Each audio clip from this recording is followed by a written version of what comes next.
பாடி வைத்தார்.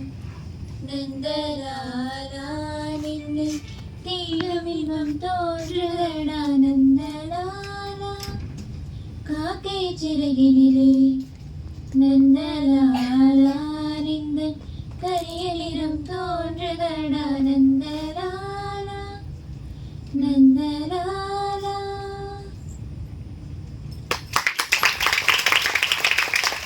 பழகுவதில் மட்டுமல்ல பாடுவதிலும் தன்னுடைய இனிமையை நிரூபிக்க வருகிறார் ஆங்கில மொழி பயிற்றுனர் மேடம் ஸ்வேதா அவர்கள்.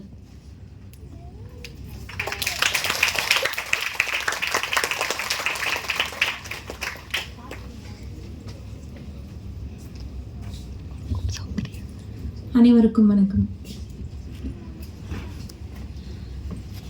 நின்னை சரணடைந்தேன் கண்ணம்மா நின்னை சரணடைந்தேன் நின்னை சரணடைந்தேன் கண்ணம்மா நின்னை சரணடைந்தேன் அதென்று நின்னை சரணடைந்தேன் கண்ணம்மா நின்னை சரணடைந்தேன் மிடிமயும் அச்சமும் மேவி என் நெஞ்சில் மிடிமயும் அச்சமும் மேவி என் நெஞ்சில் குடிமை புகுந்தன கொன்றவை போக்கென்று நின்னை சரணடைந்தேன் கண்ணம்மா நின்னை சரணடைந்தேன். தன் செயல் எண்ணி தவிப்பது தீர்ந்திங்கு நின் செயல் செய்தே நிறைவு பெறும் வண்ணம் நின்னை சரணடைந்தேன் கண்ணம்மா நின்னை சரணடைந்தேன். துன்பமினி இல்லை சோர்வில்லை சோர்வில்லை தோர்வில்லை நல்லது தீயது நாம் அறியோம் நாம் அறியோம் நாம் அறியோம் அன்பு நெறியில் அறங்கள் வளர்த்திட நல்லது நாட்டுக தீமையை ஓட்டுக நின்னை சரணடைந்தேன் கண்ணம்மா நின்னை சரணடைந்தேன். நல்லதோர் வீணை செய்தே அதை நலன் கெட பொழுதில் எறிவதுண்டோ வல்லமை தாராயோ இந்த மாநிலம் பயனுற வாழ்வதற்கே வல்லமை தாராயோ இந்த மாநிலம் பயனுற வாழ்வதற்கே சொல்லடி சிவசக்தி நில சுமையென வாழ்ந்திட புரிகுவையோ சொல்லடி சிவசக்தி நில சுமையென வாழ்ந்திட புரிகுவையோ விசையொரு பந்தினை போல் உள்ளம் வேண்டியபடி செல்லும் உடல் கேட்டேன் விசையொரு பந்தினை போல் உள்ளம் வேண்டியபடி செல்லும் உடல் கேட்டேன் நசையற மனம் கேட்டேன் நித்தம் நவமென சுடர்தரும் உயிர் கேட்டேன் நல்லதோர் வீணை செய்தே அதை நலன் கெட பொழுதில் எறிவதுண்டோ. நன்றி.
முதல் வணக்கம்.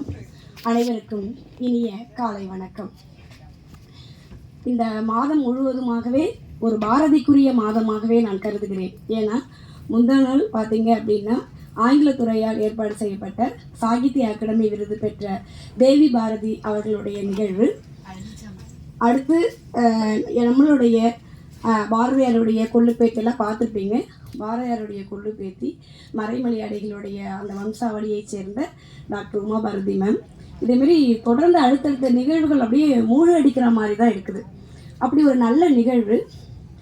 அப்புறம் பார்த்தீங்கன்னா தமிழ்துறை அப்படின்னா உடனே முதல்ல நினைவு வருது வந்து சந்திராமம் தான். டாக்டர் சந்திராமம் அவங்க தான் இந்த தமிழ்துறையை உருவாக்கி கொடுத்தவர்கள். வாழ்க்கையில் என்றைக்குமே நம்ம பழசை மறக்கக்கூடாது. தமிழ்துறையே கிடையாது, ஆனால் தமிழ்துறை உருவாக்குவதற்கு மிகவும் பாடுபட்டவர். நான் எல்லா மேடைகளுமே சொல்லணும்னு நினைக்கக்கூடிய ஒரு விஷயம். சில விஷயங்களை அடிக்கடி சொல்லலாம், தவறில்லை. அப்போது மற்ற விழாக்களில் சிரத்தை எடுக்கிறத விட பாரதியார் விழாவுக்கு அதிக சிரத்தை எடுத்து சந்திராமம் பண்ணுவாங்க. அவங்ககிட்ட தான் நான் இதை கற்றுக்கிட்டேன். ஒவ்வொன்றும் என்ன பண்ணணும், என்னென்னலாம் செய்யலாம் அப்படின்னு நான் ஒவ்வொன்றும் அவங்களுடைய விஷயங்கள் படி தான் நான் போயிட்டே இருப்பேன். இந்த மாதிரி தருணங்கள் அவங்க இல்லைன்னா கூட வேறொரு இடத்துல இருந்தாலும் கூட அவங்களுடைய ஆசீர்வாதத்தோடு தான் இந்த துறையை நான் தொடங்கினேன். அடுத்து அது மட்டும் இல்லாமல் அடுத்து வந்த மரகதமணி எனக்கு ஒரு நல்ல தோழின்னு சொல்லலாம். நிறைய எனக்கு ஸ்பேஸ் கொடுத்தாங்க. அவங்ககிட்டையும் நான் நிறையா கற்றுக்கிட்டவங்களை இன்றைக்கும் வாழ்க்கையில் மறக்கவே கூடாது, இங்கே இல்லைனாலும். அடுத்து ஜெகதா லக்ஷ்மணன் கேட்கவே வேணாம், அவங்க எல்லாருக்குமே தெரியும். அவங்களோட ஆசை எப்பொழுதுமே எங்களுக்கு உண்டு. இப்படி வரிசையாக சொல்லிக்கிட்டே போகலாம் இந்த நிகழ்வுக்குரிய விஷயங்களை. இப்போ நம்மளுடைய சிறப்பு விருது பாரதியார் விழா அப்படின்னு யோசிக்கும் பொழுது நம்ம கல்லூரியுடைய ஒரு மிகப்பெரிய சிறப்பம்சமே என்னென்னா, கல்லூரி பேராசிரியர்களாக இருந்தாலும் சரி, மாணவர்களாக இருந்தாலும் சரி, இந்த கல்லூரியில் இருக்கிறத விட வெளியில் போகும்போது நம்ம கல்லூரியுடைய அருமையை நிறைய உணர்வாங்க. எங்கிட்டே மாணவர்கள் வந்து ஷேர் பண்ணியிருக்கிறாங்க. நம்மளுடைய பேராசிரியர்கள் வெளியில் போயிருந்தாலும் கூட அப்பவும் நம்ம கல்லூரியில் என்ன பண்ணுறீங்கன்னு கேட்டே இருப்பாங்க. அப்படி தான் யுவராணி மேம் வந்து ரிலீவ் ஆகி போனாங்க. வேறொரு கல்லூரியில் அவங்க ஜாயின் பண்ணிட்டாங்க. அவங்க தான் இப்படி ஒரு நல்ல ஒரு சிறப்பு விருந்தினரை அறிமுகம் செய்து வைத்தார் என்னிடம். என்னுடைய தோழமைக்கு ஃபோன் பண்ணி சொன்னாங்க, இப்படி ஒரு கெஸ்ட் இருக்கிறாங்க மேம் அப்படின்னு. ஐயோ தாராளமாக பண்ணுறேன் அப்படின்னு சொன்னேன். ஃபோன் நம்பர் கொடுத்தாங்க. அதுலேருந்து ஃபோனில் மட்டும்தான் டாக்டர் உமா பாரதி மேம் கிட்ட நான் வந்து பேசினேன். ஒரு சிலர்கிட்ட பேசினா ரொம்ப ஆண்டு பழகின மாதிரி ஒரு ஃபீல் வரும் அப்படிம்பாங்க. அந்த ஃபீலிங் அன்றைக்கி சொன்னாங்க, தமிழ் இலக்கியம்னாவே ஒரு ஃபீல் வரணும் அப்படின்னு. அப்படி ஒரு ஃபீல் தான் அவங்கக்கிட்ட வந்துச்சு. அவங்க நிறைய அவார்ட்ஸ் எல்லாம் அறிமுக உரையில் படிக்கும்போது சொல்கிறேன். அதை தாண்டி என்ன அப்படின்னா, ஒரு நல்ல ஒரு வெகுளி, ஒரு படப்படன்னு மனசில் உள்ளதை மொழியை வச்சுக்க மாட்டாங்க. ஒரு கிட்டத்தட்ட ஒரு 5-6 முறை நான் வந்து அவங்களோட தொடர்பு கொண்டிருப்பேன். அவ்வளோதான்.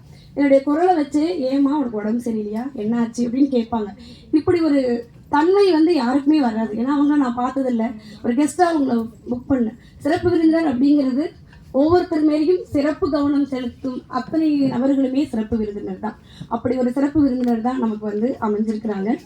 கவிஞர் உமா பாரதி பற்றி நிறைய இருக்கு. ஒரு 4-5 பக்கம் இருக்குது, சொன்னால் நிறைய இருக்கும். அது உங்களுக்கு சில விஷயங்களை மட்டும் சொல்கிறேன். இவங்க மட்டும் கிடையாது. இவங்க அம்மா வந்து திருமதி ஜி முத்துலட்சுமி, ஓய்வு பெற்ற தலைமை ஆசிரியர், சிறந்த பாடகர், நடன கலைஞர், பல்துறை வித்தகர். மகாகவி சுப்பிரமணிய பாரதியாரின் தங்கை தங்கம்மாள் எல்லாருமே கேள்விப்பட்டிருப்பீங்க. அவங்களுடைய பேத்தி மேடம் பரதிமார் கலைஞர் எனப்படும் சூரியநாராயண சாஸ்திரியோடைய தங்கை முத்து மீனாட்சி அம்மாவுடைய பேத்தி. இவ்வளோ ஒரு சிறப்புக்குரியவர் நம்மளுடைய சிறப்பு விருந்தினர்.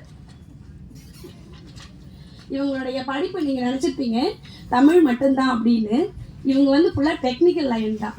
என்ன அப்படின்னு சொன்னோன்னா, Bharathi power diploma in electronics and communication engineering, diploma in computer programming, certificate course telephone telegraph and wireless, diploma in Sathya Sai education, O level computer course DOE டெல்லியில் இருக்கிற இடத்துல, MA public administration, PGL course completed. இவங்க எல்லாமே இது முடிச்சிருக்கிறாங்க. இது மட்டும் அல்லாமல் தமிழ்,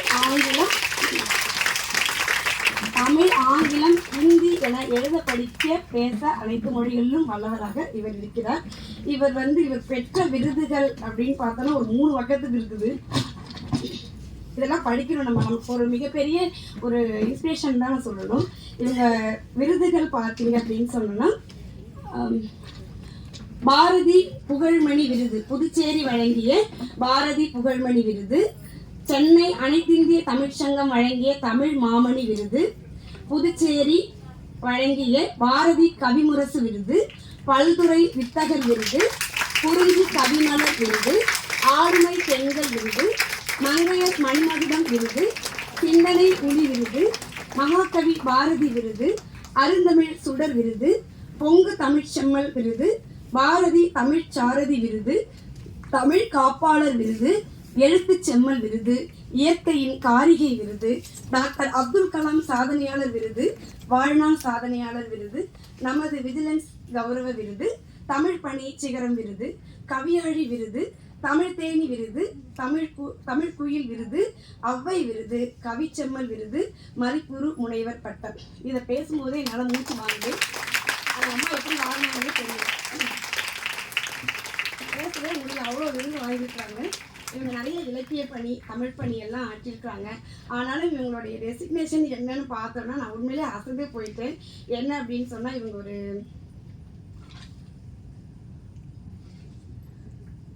உதவியாளர், அதாவது உயர்நீதிமன்றத்தில் உதவியாளர் அப்படின்னா நம்மளால் நம்ப முடியுதா அப்படின்னா முடியவே இல்லை. ஏன்னா படிக்கிறதெல்லாம் கம்ப்யூட்டர் லைனு.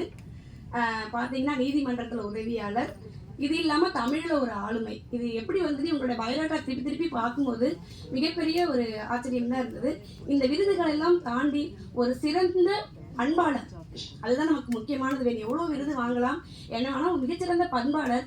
ரொம்ப சாதாரணமாக நான் வந்து அவங்கள்ட்ட பேசும்போது, ஐயோ இவ்வளோ பெரிய ஆளுமை எப்படி நெருங்குறது, எப்படி பேசுறதுன்னு யோசிக்கும் பொழுது ரொம்ப எளிமையாக பேசினாங்க. இவ்வளோ ஃப்ரெண்ட்லியா, இப்படி ஒருத்தரால் பேச முடியுமா அப்படின்னு நிறைய மனிதர்களை பார்த்து நான் வியந்து பார்த்த மனிதர்கள் ஒருவர் டாக்டர் உமா பாரதி அம்மா அவர்களை மனமகிழ்வோடு வருக என அன்புடன் வரவேற்கிறேன். அடுத்து நம்மளுடைய கல்லூரி செயலாளர், அப்போ மேம் கிட்ட சொல்லிகிட்டே வந்தேன். எல்லாரும் பார்த்தீங்கன்னா நம்ம கல்லூரி எந்த ஒரு கல்லூரியிலையும் போனீங்கன்னா செயலாளரை கடைசியாக தான் பார்க்க முடியும். நம்ம கல்லூரிக்கு வந்தால் முதல்ல பார்க்கலாம். அப்படி ஒரு எளிமையான செயலாளர்.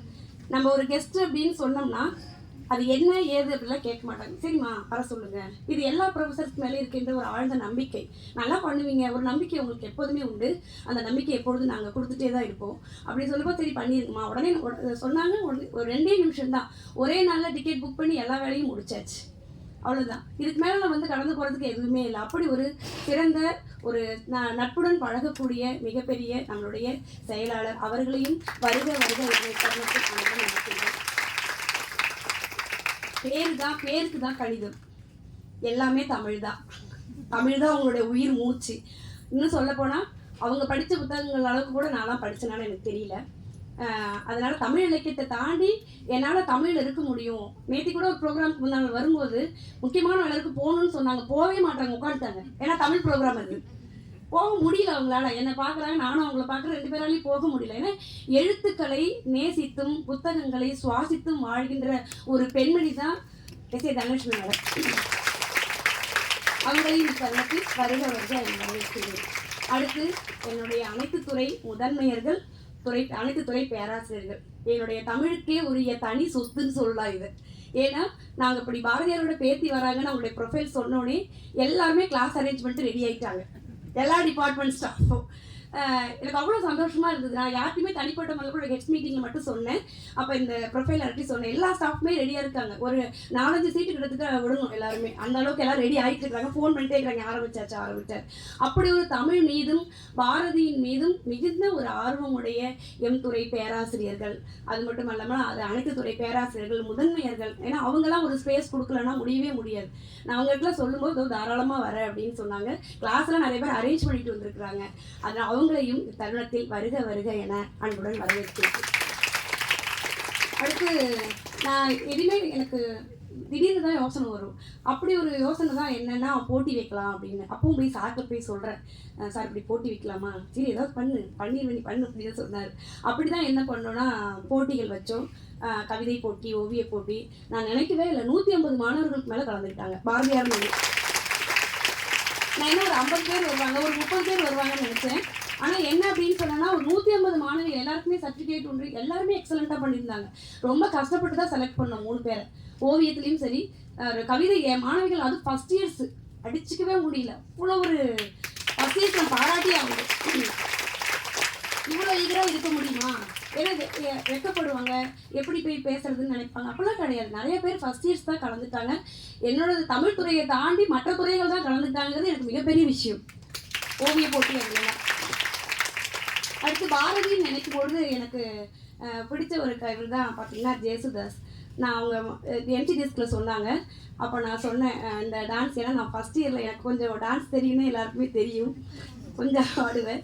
அப்போ ஃபஸ்ட் இயரில் பூர்ணிமாவை கூப்பிட்டு கொஞ்சம் ஆடுறியாமான்னோடனே இந்த பாட்டை பார்த்து நான் பயந்துட்டேன், இன்னும் இப்படி ஒரு பாட்டு, ஏன்னா அந்த யங்ஸ்டர்ஸ் அவங்களுக்கு தெரியாது. அதனால் இந்த பாட்டை போட்டு ரொம்ப சில ஸ்டெப்ஸு மட்டும் சொன்னேன். அவங்க பிடிச்சிட்டாங்க, உடனே நல்லாவும் ஆடினாங்க.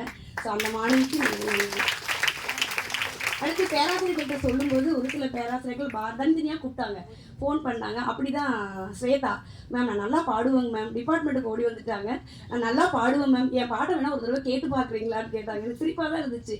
நீ மாணவி இல்லைடா, நீ பாடு. இல்லைங்க மேம், நான் வந்து அங்கே நல்லா பாடுனேன் அப்படின்னு நீங்கள் சொன்னீங்கன்னா நான் வந்து பாடுறேன், இல்லைனா நான் வரலைங்க மேம் அப்படின்னாங்க. நேற்று தான் முடிவு பண்ணோம். ஸ்வேதா வந்தாங்க. அவங்க பாடணுன்னே இப்படி சிரித்து போச்சு, எனக்கு இப்படி பாட முடியுமா அப்படின்னு சொல்லி. அப்படி ஒரு நல்ல பாடலை கொடுத்து அவர்களுக்கு அறிவு வருது. எம் துறை மாணவிகளையும் புகைப்பட கலைஞர்கள் அனைவரையும் இத்தருணத்தில் வருக என வரவேற்று அமர்கின்றேன். நன்றி, வணக்கம். அருமையான வரவேற்புரையும் நோக்க உரையும் வழங்கின மேடம் உரிய நமது கல்லூரி செயலர் மற்றும் தாளாளர் திரு வெங்கடாஜலம் ஐயா அவர்களே, இந்த சிறப்பான நாளில் நம்முடன் வீற்றிருக்கும் சிறப்பு விருந்தினர் அவர்களே, இங்கு அமர்ந்திருக்கும் தமிழ் துறை பேராசிரியர் பெருமக்கள், மற்ற துறை பேராசிரியர் பெருமக்கள் மற்றும் மாணவர்கள் அனைவருக்கும் எனது காலை வணக்கங்களை தெரிவித்துக் கொள்கிறேன்.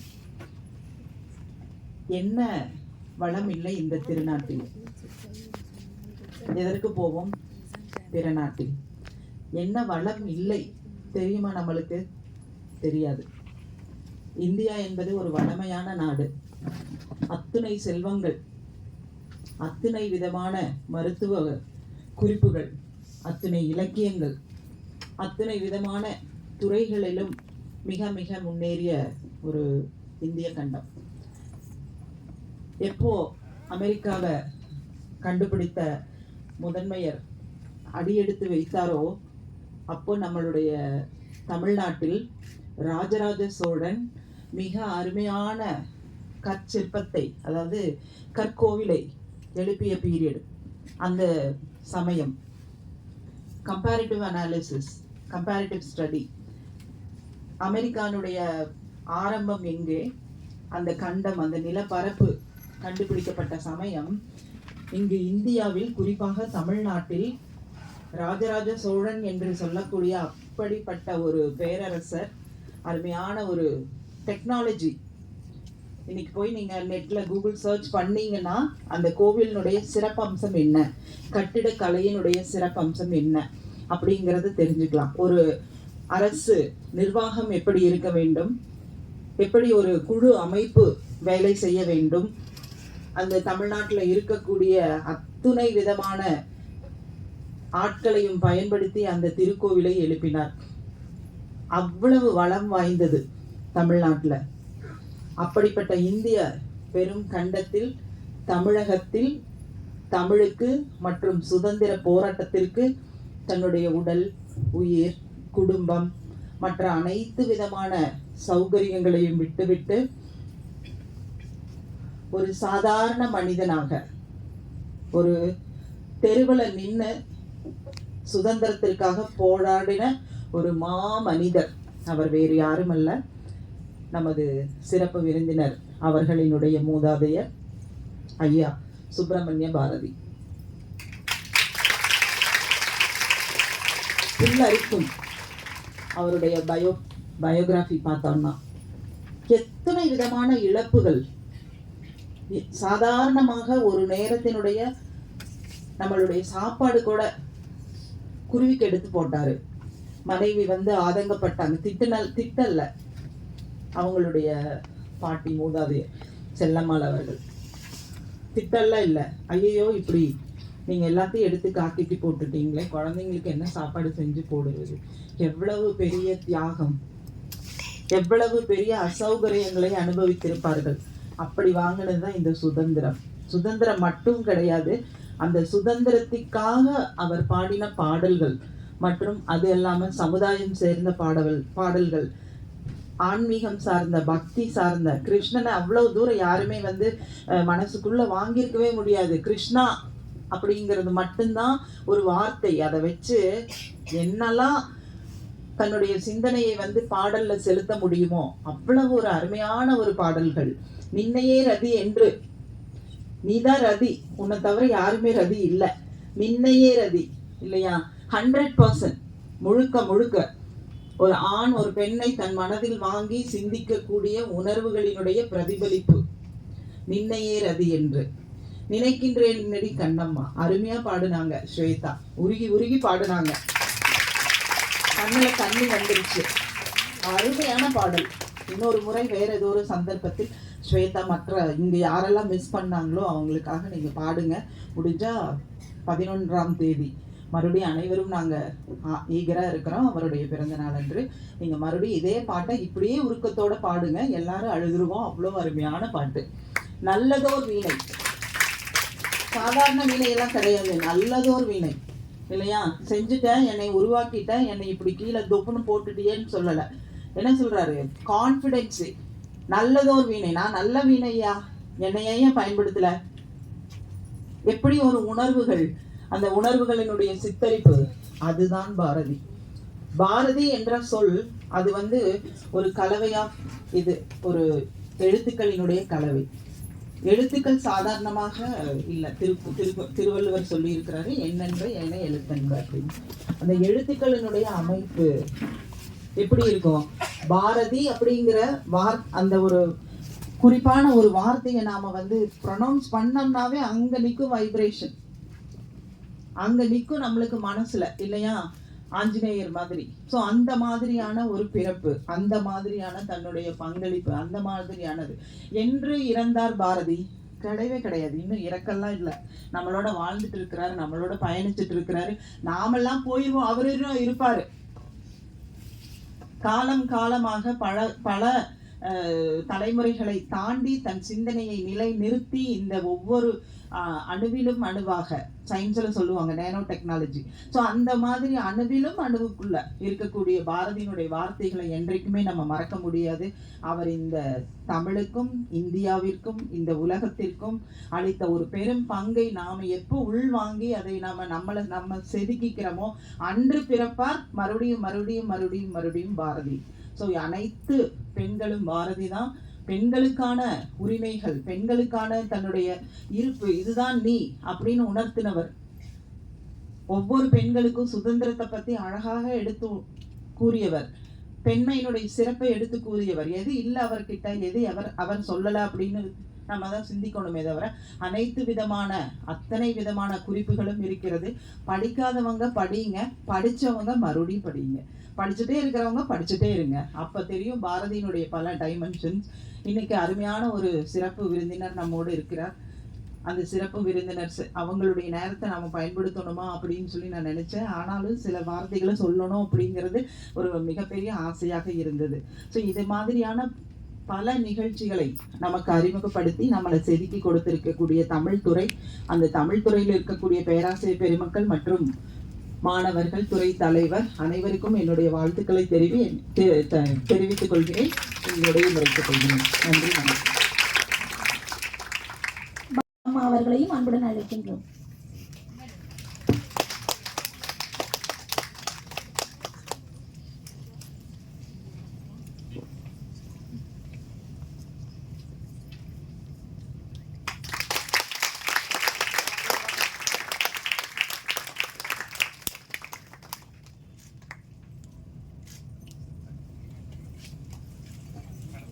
உறுதி அகத்திலே அன்பினோர் வெள்ளம் பொறிகளின் மீது தனியரசானை பொழுதலாம் எனது பேரருளின் நெறியிலே நாட்டம் கர்ம யோகத்தில் நிலைத்திடல் என்றிவை அருளாய் குறிகுணம் ஏதும் இல்லாதாய் அனைத்தாய் குலவிடு தனிப்பரம்பொருளே. இந்த அருமையான மகாகவி பாரதியாரோட வைரவரிகளைத்தான் இன்றைய நமது பிகேஆர் கல்லூரியின் மிக சிறப்பான மகாகவி பாரதியின் விழாவிற்கான சிறப்பான வைரவரிகளாய் சமர்ப்பித்துவிட்டு இந்த கல்லூரியின் தாளாளர் அவர்களுக்கும், கல்லூரியின் துணை முதல்வர் அம்மையார் அவர்களுக்கும், தமிழ்துறை தலைவராக விளங்கி கொண்டு என்னை இங்கு வரவழைத்த அம்மையார் அவர்களுக்கும், என்னை இங்கு அறிமுகப்படுத்திய பேராசிரியர் யுவராணி அவர்களுக்கும் மற்றும் இங்கு இருக்கும் அனைத்து பேராசிரியர் பெருமக்களுக்கும், வண்ணத்து பூச்சிகளாய் என் முன்னே அமர்ந்து இங்கு கழித்து கொண்டிருக்கும் அனைத்து என் மாணவ கண்மணிகளுக்கும் சிறப்பான காலை வணக்கம்.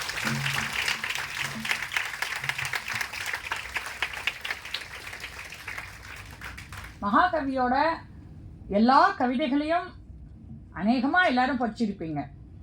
மேடமே நிறைய உதாரணங்கள் நிறைய சொன்னாங்க. நம்ம நெறியாள்கை, அவங்களுக்கு திலகம்னு பேர் வச்சிடலாம், நெறியாள்கை திலகம் செந்தமிழ் செல்வி மேடம் ரொம்ப அழகா ஒரு பாரதியார் கவிதைகளை விடாம யார் யார் பேச வராங்களோ அவங்களுக்கு ஏற்ற மாதிரியான கவிதைகளாக அதை தேர்ந்தெடுத்து அருமையாக ஒரு சிறப்பான நெறியாள்கை செஞ்சுக்கிட்டு இருக்காங்க. அவங்களுக்கு ஒரு சிறப்பான பாராட்டுக்கள். முதல்ல மேடையில் பாடல், அந்த அம்மையார் ஆங்கிலத்துறையில் இருந்தாலும் பாரதி மீது உள்ள காதல் அப்படின்னு சொல்லிட்டு போனாங்க. உண்மையிலேயே எனக்கு கண்ணில் தண்ணி அழுதுட்டேன் அப்படின்னு தான் நான் சொல்லணும். அதை அழகாக நம்ம துணை முதல்வர் அவர்கள் குறிப்பிட்டு வேற சொன்னாங்க. உண்மையிலேயே கட்சி வச்சுட்டு கண்ணை தொடச்சிட்டு தான் இங்கே உட்காந்துருந்தேன். நான் எத்தனை பேர் பார்த்தீங்கன்னு எனக்கு தெரியாது. என்ன அவ்வளோ அருமையாக இனிமையாக எனக்கு ரொம்ப ரொம்ப பிடிச்ச பாரதியார் பாடல் அது. நின்னை சரணடைந்தேன் கண்ணம்மா. உங்களுக்கு எப்பெல்லாம் என்னெல்லாம் கவலைகள் வருதோ அப்போ இந்த பாடலை நீங்கள் பாடலைன்னாலும் பரவாயில்ல, யூடியூப் இன்னைக்கு இருக்குது நம்ம கையில், போட்டு கேளுங்க. இல்லை MP3 கேளுங்க. உங்களோட கவலைகள் எல்லாம் பறந்து போய்விடும்ன்றதுல எந்த சந்தேகமே கிடையாது. மிக அருமையான பாடல். அதில் கூட வேற நல்லதொரு வீணை செய்தே வேற என்ன, அது அதை விட இனிமையான பாடல். அது முக்கியமாக நமக்காக பாடப்பட்ட பாடல், தெரிஞ்சுக்கோங்க. வீணைன்றது நம்மளுடைய உடல். என்ன, இந்த உடலை இறைவன் எதுக்காக நமக்கு கொடுத்திருக்கிறார்? என்ன ஒரு இப்போ எதுக்குமே ஒரு பர்பஸ்ன்னு உண்டு இல்லையா? நம்ம பிறவிக்கு நமக்கு என்ன படைக்கப்பட்டிருக்கு? இப்போ இவங்க வந்து தமிழ்துறை பேராசிரியர் ஆகணும்னு இவங்க படைக்கப்பட்டிருக்காங்க, இவங்க துணை முதல்வர் ஆகுறாங்க, அவங்க கல்வி நிறுவனம் நடத்துகிறாங்க. அப்போ ஒருத்தருக்கும் ஒரு நமக்காக ஒரு இலக்குன்றது ஒன்று இருக்குது. அப்போது அந்த நல்லதோர் வீணை செய்த அந்த பாடலை பார்த்தீங்கன்னாலே உங்களுடைய இலக்கு எல்லாமே அதில் வந்துடும். அசைவரு மதி கேட்டேன் அப்படிம்பாரு அந்த பாடல்ல. மனசு வந்து சலனம் இல்லாமல் இருக்கணும். அப்படின்னா மனசு சலனம் இல்லாமல் நாம் இருக்கும் பொழுது நம்மளால் வந்து சிந்தனை வந்து சீராக இருக்கும்.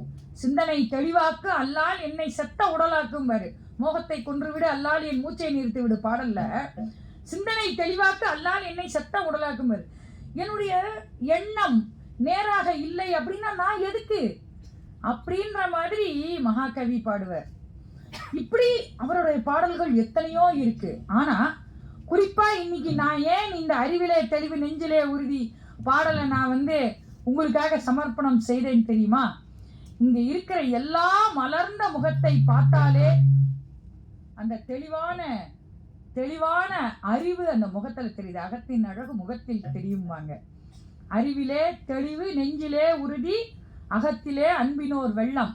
உங்க எல்லார் முகமும் மிக சிறப்பாக ஒளி நிறைந்த முகமா எனக்கு தெரியுது. அத்தனை பேர் முகத்தில் உள்ள சிரிப்பு என்னை இந்த பாடலை இன்னைக்கு பாட வச்சுது. அதுதான் வந்து நான் உங்களுக்கு சமர்ப்பணம் செய்த பாடல். ஏன்னா அத்தனை பேர் முகத்திலும் இந்த காந்தி அப்படிம்பாங்க, காந்தினா ஒளி. அந்த ஒரு ஒளி உங்க எல்லார் முகத்திலையும், அந்த பளீர்னு சிரிப்பு அத்தனை பேர் முகத்திலையும் நான் பார்க்குறேன். அந்த ஒரு சந்தோஷம் இந்த பாடலை என்ன பாட வச்சுது. அதுக்காக நான் மகாகவிக்கும் இந்த நல்ல வாய்ப்புக்கும் நான் முதல்ல நன்றி கூறுறேன். அடுத்தது நம்ம எல்லோரும் இன்றைக்கு மகளிர் கல்லூரி இல்லையா, முக்கியமாக நம்மளோட மகளிர் கல்லூரி. மகாகவி அருமையான ஒரு பாடல் வச்சார். என்ன பாடல் அப்படின்னு கேட்டால், இன்னைக்கு தலைப்பு என்ன, நான் இன்னொன்று சொல்லிக்கிறேன். இன்றைக்கு நான் வந்து உங்ககிட்ட கேள்விகள் கேட்டு நீங்கள் பதில் சொன்னீங்கன்னா எல்லாருக்கும் பரிசு காத்துன்னு இருக்கு. நான் அதையும் சொல்லிட்டேன். நீங்கள் நினைக்கலாம் ஏற்கனவே பேராசிரியர்கள்லாம் வந்து வகுப்புலையே கேள்வி கேட்டு நம்மளை வந்து படுத்துறாங்க, இதில் இந்த அம்மா வேற சென்னையிலேருந்து அங்கேருந்து ஒரு ரயிலை பிடிச்சி இங்கே வந்து எங்ககிட்ட கேள்வி கேட்குறாங்க அப்படின்னு நீங்கள்லாம் நினைக்கிற மைண்ட் வாய்ஸ் எனக்கு நல்லா கேட்குது. ஆனால் அப்படி கிடையாது, சரியா? நான் பேசுகிறதுலேருந்தே தான் கேட்பேன், உங்களுக்கு தெரிஞ்சதை தான் நான் கேட்பேன். ஆனால் தனியாக எழுந்து பதில் சொல்லணும், எனக்கு கும்பலாக சொன்னால் பிடிக்காது. அத்தனை பேருக்கு இது இல்லாமல் இன்னும் இருக்குது. ஏன்னா மகாகவி என்ன சொன்னா தெரியுமா, எழுதுகோல் தெய்வம் எழுத்தும் தெய்வம் அப்படின்னார். அதனால எழுதுறவங்களுக்கு உண்டான மதிப்பு இந்த உலகத்தில் வேறு யாருக்குமே கிடைக்காது. இன்னைக்கு நாம் வந்து இவ்வளவு தூரம் படிக்கிறோம் கல்லூரியில் அப்படின்னா யாரோ ஒருத்தர் நமக்காக எழுதி வச்சிருக்காங்க, அதை சிலபஸாக ஒருத்தர் ஆக்கி வச்சிருக்காங்க, அதை நமக்கு பேராசிரியர்கள் பிரித்து தராங்க. அப்போ இந்த எழுத்துக்கு தானே மதிப்பு இல்லையா, இதுதானே தெய்வம் நமக்கு. அதனால தான் இந்த எழுதுகோல் உங்களுக்கு எல்லாம் பரிசு. தெய்வமாக நினச்சி நான் உங்களுக்கு பரிசு தரேன். அப்போ நீங்கள்லாம் எவ்வளவு அழகாக எனக்கு ஆன்சர் சொல்லணும், சரியா? Right, ready? Super, right. அப்போ இன்றைய தலைப்பு என்னன்னு யாருக்காவது தெரியுமா? இப்போதானே கும்பலில் சொல்லக்கூடாது நான் சொன்னேன், பரவாயில்ல, இந்த ஒரு தடவை விட்டுறலாம். அடுத்தாப்புல வந்து யாராவது ஒருத்தர் கை தூக்குங்க, இல்லை எழுந்துருங்க. என்ன பேராசிரியர்கள் தயவுசெய்து யார் எழுந்து இது பண்ணுறாங்கன்னு அவங்க பேரை குறித்து வச்சுக்கோங்க. யாராவது ஒருத்தர், அவங்களுக்கு பரிசு கண்டிப்பாக உண்டு, சரியா? இப்போ நம்ம பெண்கள் கல்லூரி, பெண்களாக நாம் முதல்ல மானிடராய் பிறப்பதே நமக்கு வந்து ஒரு பரிசு, இறைவன் நமக்கு கொடுத்த பரிசு. சிவபுராணத்தில் சொல்லுவாங்க, புல்லாய் பூடாய் புழுவாய் மரமாகி பல்விருகமாகி பறவையாய் பாம்பாகி கல்லாய் மனிதராய் பேயாய் கணங்களாய் வல்லசுரராகி முனிவராய் தேவராய் செல்லா நின்ற இத்தாவர சங்கமத்துள் எல்லா பிறப்பும் பிறந்தெழுத்தேன் எம்பெருமான்னு பாடுவார் மணிவாசக பெருமான் இல்லையா? அப்போ இந்த மானிட பிறவி வந்து அரிது மானிடர் அரிதுன்னு ஔவையார் சொன்னார். அதுலேயும் வந்து நம்ம கவிமணி தேசிக விநாயகம் பிள்ளை சிறப்பாக பெண்களை பற்றி பாடினார். அது யாராவது ஒருத்தர் சொல்லுங்க, அவங்களுக்கு ஒரு பரிசு. கவிமணி தேசிக விநாயகம் பிள்ளை பெண்களுக்காக ஒரு சிறப்பான வரி நாம சொல்லுங்க, கைதட்டுங்கப்பா. அவங்களுக்கு மங்கையராய் பிறப்பதற்கே நல்ல மாதவம் செய்திடல் வேண்டுமாம்மா. அவங்க பேரை குறிச்சுக்கோங்க. சிறப்பு, அருமை. அருமையா சொல்றாங்க. அப்போ அப்படிப்பட்ட பெண்களை போற்றி மகாகவி பாடின பாடலை முதல்ல வச்சு நான் ஆரம்பிக்கிறேன். தலைப்பு அச்சம் தவிர, அழகா சொல்லிட்டீங்க. அச்சம் அப்படின்ற இது நாம தவிர்க்க போறோம். எப்படின்னு இந்த உரையை முடிக்கும் பொழுது கண்டிப்பா நீங்க எல்லாருமே என் பின்னாடி ஃபாலோவரா இருப்பீங்க நான் நம்புறேன். பெண்மை வாழ்கவென்று கூத்திடுவோமடா, பெண்மை வெல்கவென்று கூத்திடுவோமடா. மகாகவியோட மகத்தான வரிகள் பெண்களுக்காக அவர் பாடினது. வலிமை சேர்ப்பது தாய்மொழி பாலடா, மானம் சேர்க்கும் மனைவியின் வார்த்தை, கலி அழிப்பது பெண்கள் அறமடா. ஏன்னா இந்த உலகத்துல உள்ள எல்லா தீங்குகளையும் அழிப்பது பெண். பெண் புத்தி பின் புத்தின்னு சொல்லுவாங்க. என்னது நம்மலாம் சொல்லுவோம் பின் மாதிரி குத்துற புத்தின்னு. கிடையவே கிடையாது. பின்னால் வரப்போகும் தீமைகளை முன்னக்கூட்டியே அறிந்து சொல்வது பெண்கள் தான். வீட்டில் நம்ம அப்பா கிட்டே ஆகட்டும், அண்ணா தம்பி கிட்ட ஆகட்டும், இதில் திருமணமான மாணவிகள் படிக்கிறவங்க யாரும் இருக்கீங்களா? திருமணமாகி படிக்கிற மாணவிகள் யாரும் இருக்கீங்களா? இருக்காங்க, ஒரே ஒருத்தங்க இருக்காங்க. Very good. கணவர்கிட்ட பேசுறதாகட்டும், இன்லாஸ் கிட்ட பேசுறதாகட்டும், நாம எப்பயுமே அடுத்து நடக்க போறதை யோசிச்சு நாம சொல்லுவோம். அதை எல்லாரும் அப்படியே ஏத்துப்பாங்கன்னு சொல்ல முடியாது. ஆனா ஏத்துக்க வைக்கணும். அதுதான் நம்மளுடைய திறமை. அதுக்கு தான் இந்த தலைப்பு. அச்சம் தவிர்ன்ற தலைப்பே அதுக்கு தான். கலி அழிப்பது பெண்கள் அறமடான்னார் பாரதியார். அப்போ இந்த மாதிரி நமக்கு பெண்கள் நாம முன்னிலைப்படுத்தப்படணும்னா நாம எந்த மாதிரியாக இருக்கணும், பாரதியார் என்ன மாதிரியெல்லாம் நம்மளை சொல்லி வச்சார், நாம அதை கடைபிடிக்கிறோமா அப்படின்றத நம்ம இப்போ பார்க்க போறோம்.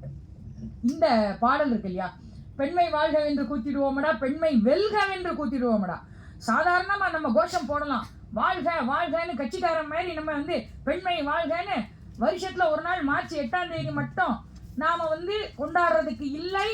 மங்கையர் தினம், மகளிர் தினம், நம்ம எல்லா நாளும் நமது தினம் அப்படின்னு நாம கொண்டாடணும். அதுதான் நாம பெண்களாய் பிறந்து நாம் சாதிக்கிறதுக்கு நாம் செய்யக்கூடிய ஒரு தவம் அப்படின்னு தான் நான் சொல்லுவேன். ஏன்னா மங்கையராய் பிறப்பதற்கே மா தவம் செய்தல் வேணுமான்னா, அப்ப நாமெல்லாம் தவம் செஞ்சு பிறந்திருக்கோம். அப்ப இந்த பிறவியிலே நாம என்னெல்லாம் சாதிக்கணும் இந்த உலகத்துல, அந்த சாதிக்க வைக்கிறதுக்கு நம்மளை நாம எப்படி தயார் பண்ணிக்கணும், இன்னைக்கு நீங்க கல்லூரி பருவத்துல இருக்கீங்க. இந்த பருவத்துல இருந்தே நீங்க உங்களை நீங்க எப்படி டெவலப் பண்ணிக்க போறீங்கன்றதுதான் நாளைக்கு நீங்க என்னவா ஆக போறீங்கன்ட்டு. ஏன்னா நாம ஆசைப்படுறது எல்லாமே நமது வாழ்க்கையில நடந்துறதா அப்படின்னு கேட்டா கிடையாது. நான் கூட நேரடியா வக்கீலுக்கு படிக்கணும்ன்றது என்னோட லைஃப் ஆம்பிஷன். எங்க அம்மா என்னை படிக்க வைக்க மாட்டேன்ட்டாங்க. ஆனா நான் தனியா திருமணத்துக்கு பிறகு எம்ஏ பப்ளிக் அட்மினிஸ்ட்ரேஷனும் நான் பிஜிஎல்லும் நான் படித்தேன். என்னுடைய அந்த இலக்கை நோக்கி என்னுடைய ஒரு படிப்படியா நான் போனேன். இந்த மாதிரி நமக்கு எந்த தடைகள் வந்தாலும் வாழ்க்கையில நாம அதை தடுத்து அந்த தடையை தகர்த்து நாம முன்னேறணும். இதுதான் நம்முடைய இன்றைய இலக்காக இருக்கணும். நாம நமக்குன்னு ஒரு குறிக்கோள் வச்சிருக்கணும்.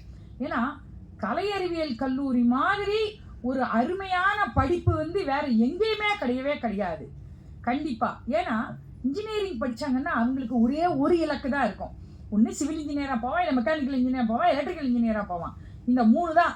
வேணா இன்னைக்கு ஆட்டோமொபைல் இன்ஜினியரிங், ஏஐ, ஏரோஸ்பேஸ் இப்படி வந்திருக்கு. ஆனால் கலை அறிவியல் கல்லூரியில் படிக்கிறவங்களுடைய இந்த என்னவா வேணா நீங்கள் ஆகலாம். நீங்கள் ஐஏஎஸ் ஆகலாம், காலேஜ் ப்ரொஃபஸர்ஸ் ஆகலாம், நீங்கள் எந்த துறைக்கு வேணாலும் நீங்கள் போகலாம். அது உங்களுடைய குறிப்பினை மிக அருமையான பிகேஆர் கல்லூரியில் நீங்கள்லாம் படிக்கிறீங்கிறதே முதல்ல பெருமை. நமது தாளாளர் ஐயா அவர்களின் தகப்பனார் அவர்கள் மிகச் சிறப்பாக இந்த பகுதியிலேயே, ஏன்னா பள்ளி கல்லூரி கற்பதற்கு சிட்டி வரைக்கும் போக வேண்டி இருக்கு அப்படின்ற ஒரு காலகட்டத்தில் இங்கு இருக்கும் சுத்துப்பட்ட கிராமங்களில் உள்ள பெண்கள் கல்வி கற்க வேண்டும். ஏன்னா மகாகவி ஆசைப்பட்டார் பெண்கள் கல்வி, ஏன்னா பெண்களுக்கு கல்வி சுதந்திரம் இருந்தால்தான் பொருளாதார சுதந்திரம் வரும்ன்றதே மகாகவி ஆசைப்பட்டார். அந்த ஆசையை நமது தாளாளர் அவர்கள் அன்று ஆசைப்பட்டு நிறுவியது நமது பிகேஆர் கல்லூரி. இந்த கல்லூரியில நீங்கள்லாம் படிக்கிறது ரொம்ப ரொம்ப பெருமையான விஷயம் அப்படின்னு நான் சொல்றேன். ஏன்னா அன்னைக்கு கல்வி பெண்களுக்கு மறுக்கப்பட்ட காலம் அது. என்னுடைய கொள்ளுப்பாட்டி, அதாவது பாரதியாரோட தங்கை தங்கம்மாள், அவங்க தான் என்னுடைய கொள்ளுப்பாட்டி. என்னுடைய பெரிய கொள்ளுப்பாட்டி பேர் சாரதாம்பாள் அப்படின்னு பேர். அந்த பாட்டி தன்னுடைய 11வது வயதில் திருமணமாகி 12வது வயதிலே கைம்பெண் ஆனவர்கள். அவர்களது கணவர் இறந்து போயிட்டார். அன்னைக்கு நாம அந்த காலத்துல கைம்பெண்ணெல்லாம் எப்படி நமக்கு அவங்களை ட்ரீட் பண்ணுவாங்கன்னு நமக்கு தெரியும். இன்றைக்கே எதிர்த்தாப்புல யாராவது கணவனை இழந்த பெண்கள் வந்தாலே சகுனம் சரியில்லடின்னு உள்ளப்போன்னு சொல்ற காலம் இன்றைக்கும் நடந்துகிட்டு இருக்கு. ஆனா அன்னைக்கு இதை விட ரொம்ப ரொம்ப ரொம்ப மோசமான காலம். என்னுடைய கொள்ளுப்பாட்டி அந்த நாள்ல அவர்கள் கைம்பெண்ணான பொழுது, நீங்கெல்லாம் பெண்களா இருக்கீங்க, நான் சொல்றேன், தலைய மொட்டை அடிச்சு நார்மடி புடவைய உடுத்தி ஒரு அறையில பூட்டி வச்சுட்டாங்க அவங்கள. அப்போ அவங்களுக்கு கல்வி மறுக்கப்பட்டிருக்கு, எல்லா சுதந்திரமும் மறுக்கப்பட்டிருக்கு, எந்த ஒரு அவுட்லெட்டே கிடையாது அவங்களுக்கு. அந்த மாதிரியான ஒரு நிலைமையில இருந்தாங்க சாரதாம்பான்ற என்னோட பெரிய கொள்ளுப்பாட்டி. அந்த மாதிரி இருந்தாங்க. அப்போ பாரதியார் அப்ப இல்லை, அவர் திருமணமாகி மேல் படிப்புக்காக காசிக்கு போயிருந்தார். காசிக்கு போயிட்டு திரும்பி வந்தவர் கேட்கிறார், இங்க எல்லாரையும் விசாரிப்போம் இல்லையா, நம்ம வெளியூர் போயிட்டு வந்தா எல்லாரும் எப்படி இருக்கீங்கன்னு விசாரிப்போம். கேட்கிறார், வீட்டுல எல்லாரும் இருக்காங்க, தங்கை சாரதாம்பாளை மட்டும் அங்க காணல. ஏன்னா பாரதியாருக்கு அம்மா இறந்து போய் எல்லாரும் அவர் அம்மா தாத்தா வீட்டுல தான் வளர்ந்தார். அம்மா பாட்டி அம்மா தாத்தா வீட்டுல தான் வளர்ந்தார். அந்த பாட்டி வீட்டுல சித்தப்பா இருக்காங்க, மாமா இருக்காங்க, சித்தி இருக்காங்க, அவங்க பசங்க எல்லாம் இருக்காங்க. சாரதாம்பாளை மட்டும் காணோம், எங்கன்னு கேட்கிறார். கேட்டா இந்த மாதிரியாக சாரதாம்பாளுக்கு நடந்த அவல நிலைமை அவருக்கு எடுத்து சொல்லப்படுறது. அன்னைக்கு நம்மளுக்கெல்லாம் நல்ல தெரியும், ரௌத்ரம் பழகுன்னு பாரதியார் சொன்னதை நம்மெல்லாம் நிறைய படிச்சிருக்கோம், நிறைய சினிமாவே இருக்கு அந்த பேர்ல. அந்த ரௌத்ரம் பழகுன்னு சொன்னவர் அவர் கோவப்படாம இருப்பாரா? அப்படி தன்னுடைய பாட்டி தாத்தா மாமா மாமி சித்தி சித்தப்பா அத்தனை பேர் மேலேயும் அப்படி ஒரு பெரிய ஒரு கோபம் அத்தனை பேரையும் கண்ணாபிலான்னு திட்டி விட்டாரு. எப்படி நீங்க அந்த அழகு சில மாதிரி இருக்கிற என் தங்கச்சி சாரதாம்பாளை இப்படி ஒரு அறையில போட்டு நீங்க அடைச்சி வைப்பீங்க? அவளை நீங்க என்ன பண்ணுவீங்களோ ஏது பண்ணுவீங்களோ எனக்கு தெரியாது, அவ இந்த ரூமை விட்டு வெளியில வரணும். அவளுக்கு வீட்டுக்கு ஒரு ஆசிரியரை வரவழைச்சு தமிழ் கற்றுக் கொடுக்கணும். அவ வெளியில எல்லா பெண்கள் மாதிரி சுதந்திரமா போகணும்னு ஒரு ஆர்டர் போட்ட மாதிரி வீட்டுல ஆர்டர் போட்டுட்டு போனார். என்னுடைய கொள்ளுப்பாட்டி இதையெல்லாம் சொல்லும் போது அப்படியே அழுதுண்டே சொல்லுவாங்க, என்னுடைய சுப்பையா அண்ணா இப்படியெல்லாம் என்னை கொண்டு வந்தாண்டின்னு அழுவாங்க. அவங்க அந்த பாட்டி அப்படி செய்வாங்க. அப்பம் பாரதி பாடின பாடல் தான், ஏட்டையும் பெண்கள் தொடுவது தீமை என்று எண்ணி இருந்தவர் மாய்ந்து விட்டார், வீட்டுக்குள்ளே பெண்ணை பூட்டி வைப்போம் என்ற விண்டை மனிதர் தலை கவிழ்ந்தார்னு பாடினார் பாரதியார் அந்த பாட்டை.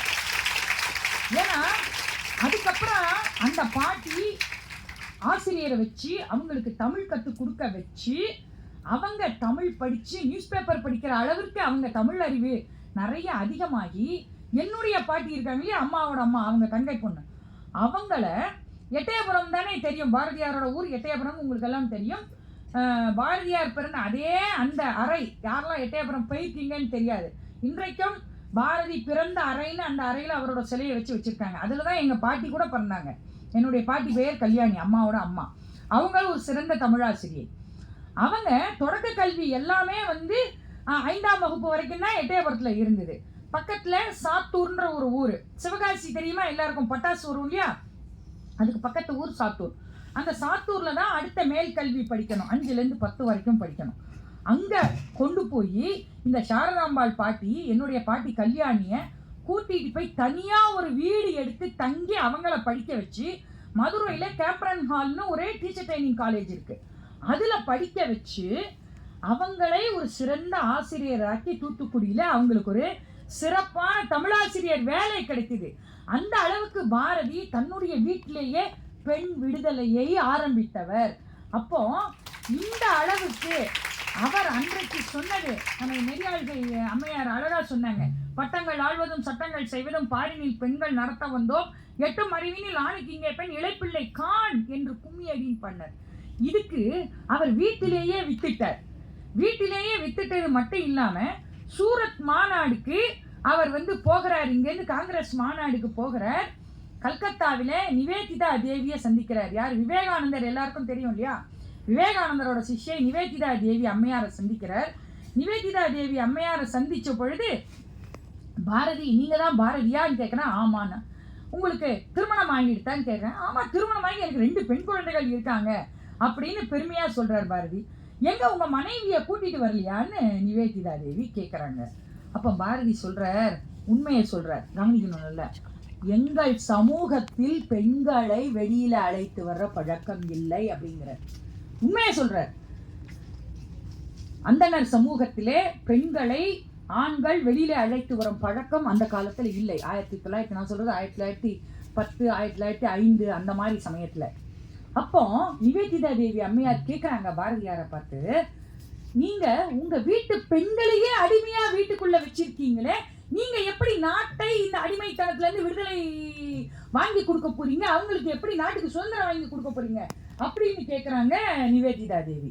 உங்க வலது கையை விட்டுட்டு நீங்க வெளியில வருவீங்களா அப்படின்னு கேட்குறாங்க. நம்ம கை இல்லாம நம்ம வெளியில போவோமா எங்கேயாவது? அப்போ பாரதிக்கு சுரேர்னு உதைக்குது. அப்பதான் அவர் மைண்ட்ல ஒரு, நம்ம சொல்லுவோம்ல, ஒரு பல்பு எரியுது அப்படிம்போம்ல, ஒரு பொறி தட்டியது. மகாகவிக்கு ஒரு சிறப்பான பொறி தட்டியது. அன்றிலிருந்து ஏற்கனவே தந்தைக்காக பாடுபட்டவர், போராடி பண்ணினவர் பாரதி, இன்றைக்கு மனைவியின் மீது, மனைவிக்கு சுதந்திரம் தர வேண்டும் அந்த ஒரு கொள்கையிலையும் வந்து சிறப்பாக அன்றிலிருந்து பாரதி ஆரம்பித்தார். எட்டயபுரம் வீதிகளில் மனைவியை கையை கோர்த்து கொண்டு நடந்தார். இந்த பேரு பைத்தியக்கார ஜோடி போகுது அப்படின்னு எல்லாரும் வந்து அவர்களை கேலி பேசிய சமயத்தில் கூட பெண்களுக்காக நான் உரிமை எடுத்து குரல் கொடுத்து நான் பாடுபடுவேன் சொன்னவர் பாரதி. மனைவியின் தோள் மீது கை போட்டுக்கொண்டு, இன்றைக்கு நாம ஜோடி ஜோடியா பாக்குறோம், கையை பிடிச்சின்னு போறாங்க, தோளை கட்டின்னு போறாங்க, பப்ளிக்லயே அப்படி போறாங்க. ஆனா அந்த 1910-15 அந்த வருடங்கள்ல மனைவியின் தோள் மீது கை போட்டுக்கொண்டு, எல்லாரும் அந்த படம் பார்த்திருப்பீங்க இல்லையா, பாரதியார் மனைவி தோள் மீது கை போட்டுக்கின்னு இருக்கிற படம் பார்த்திருப்பீங்க. அந்த மாதிரியாக மனைவிக்கும் சுதந்திரம் கொடுக்க வேண்டும் அப்படின்னு பெண்களுக்காக அவ்வளவு பாடுபட்டவர் பாரதி. நீங்க நான் சொன்னேன் இல்லையா, நம்ம தாளாளர் பாரதியின் விரும்பியாக கண்டிப்பாக இருந்திருப்பார். அதனாலதான் இப்படிப்பட்ட ஒரு சூழ்நிலையில சுத்தி இருக்கிற கிராமங்கள்ல பெண் கல்வி அப்படின்னு ஒரு இது நமக்கு கிடைக்கணும்ன்றதுக்காக நம்முடைய தாளாளர் மேன்மை மிகு ஐயா அவர்கள் இந்த கல்லூரியை சிறப்பா நிறுவி நமக்கெல்லாம் கல்வி கற்றிருக்காரு. எனக்கெல்லாம் உங்களை பார்த்தா பொறாமையா இருக்கு. ஏன் தெரியுமா, எனக்கெல்லாம் வந்து நான் படிச்சது வந்து தொழில்நுட்ப கல்லூரியில படித்தேன். அங்கெல்லாம் வந்து பார்த்தீங்கன்னா இந்த மாதிரி கலராக ட்ரெஸ் பண்ணிக்க முடியாது, ஒன்றுமே பண்ணிக்க முடியாது. அங்கே வந்து எங்களை அரைச்சு போட்ட மாதிரி வந்து உட்காந்து வச்சுருப்பாங்க. ஒரே ஒரு வகுப்பு தான் பெண்களுக்கு, மீதி 3 வகுப்பு ஆண்களுக்கு. வெறும் எலக்ட்ரானிக்ஸ் அண்ட் கம்யூனிகேஷன், மின்னணுவியல், தகவல் தொடர்பு, இது மட்டும்தான் பெண்களுக்கு இருந்தது. இன்னைக்கு நீங்கள் சிறப்பாக இத்தனை கல்லூரியில இத்தனை துறைகளில் படிக்கிறீங்கன்னு நினைக்கும் போது உண்மையில உங்களை பார்த்தா எனக்கு பொறாமையாக தான் இருக்குது. அதுக்காக வந்து நீங்கள் பெருமைப்படணும். இதை நான் வந்து கண்டிப்பாக நான் சொல்லிக்கிறேன். அதோட முக்கியமாக என்னன்னு கேட்டால், இந்த தலைப்புக்கு வர முன்னாடி நம்ம அந்த பாரதியாரோட 10 கட்டளைகள் பெண்களுக்காக அவர் சொன்னார். அது எல்லாமே இன்றைக்கு நனவாயிருக்குன்றதை நான் வந்து சொல்லிட்டு நான் அப்புறம் உங்களுக்கு அந்த இதை நான் சொல்கிறேன். 10 கட்டளைகள் வந்து கிறிஸ்தவ சமூகத்தில் 10 கமாண்ட்மெண்ட்ஸ் அப்படின்னு ஒன்று சொல்லுவாங்க இல்லையா, அந்த மாதிரி மகாகவி என்ன பண்ணார், 10 கட்டளைகள் பெண்களுக்காக போட்டார். என்னன்னா, பெண்கள் ருதுவாக முன்னாடி திருமணம் செய்யக்கூடாது அப்படின்னார். இன்னைக்கு அது சட்டம் ஆயிடுது.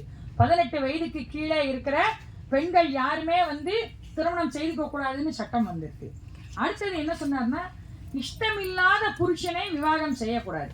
நமக்கு பிடிக்காத ஒரு கணவனை நாம திருமணம் செய்துக்க கூடாது அப்படின்னு ஒரு பெண்கள் நினைத்தாங்கன்னா அதுக்கு அனுமதிக்கணும் பேரண்ட்ஸ் அப்படின்னார்.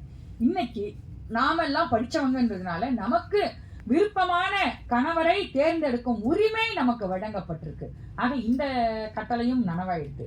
அடுத்தது, விவாகம் செய்து கொண்ட பிறகு அந்த கணவனை பிடிக்கவில்லை என்றால் அவர்கள் அந்த விவாகத்தில் இருந்து விடுதலை பெற வேண்டும். அதற்கு இந்த சமூகம் அனுமதிக்க வேண்டும். நான் நீதித்துறையில் இருக்கிறதுனால எத்தனையோ டைவர்ஸ் கேஸ் பார்த்துட்டு இருக்கேன், தினம் வந்து பார்த்துட்டு இருக்கேன். அதில் வந்து நல்லபடியா வெளியில வந்தவங்களும் இருக்காங்க, நல்ல இல்லாம வெளியில வந்தவங்களும் இருக்காங்க. நம்ம எக்ஸம்ஷனை என்னைக்குமே நாம எடுத்துக்க கூடாது. நமக்கு பிடிக்கலை, நாம் கொடுமைப்படுத்தப்படுறோம்னா ஒரு பெண் விடுதலை பெற்று வெளியில வரணும்னு பாரதி ஆசைப்பட்டார். அது நனவாயிடுத்து இன்னைக்கு. அடுத்தது, பூர்வீக சொத்தில் பெண்களுக்கு சமபாகம் உண்டு. இதனால சந்தோஷப்படுறது யாருன்னா நாம தான். ஆஹா, தாத்தா சொத்துல நமக்கெல்லாம் பங்கு இருக்கப்பா.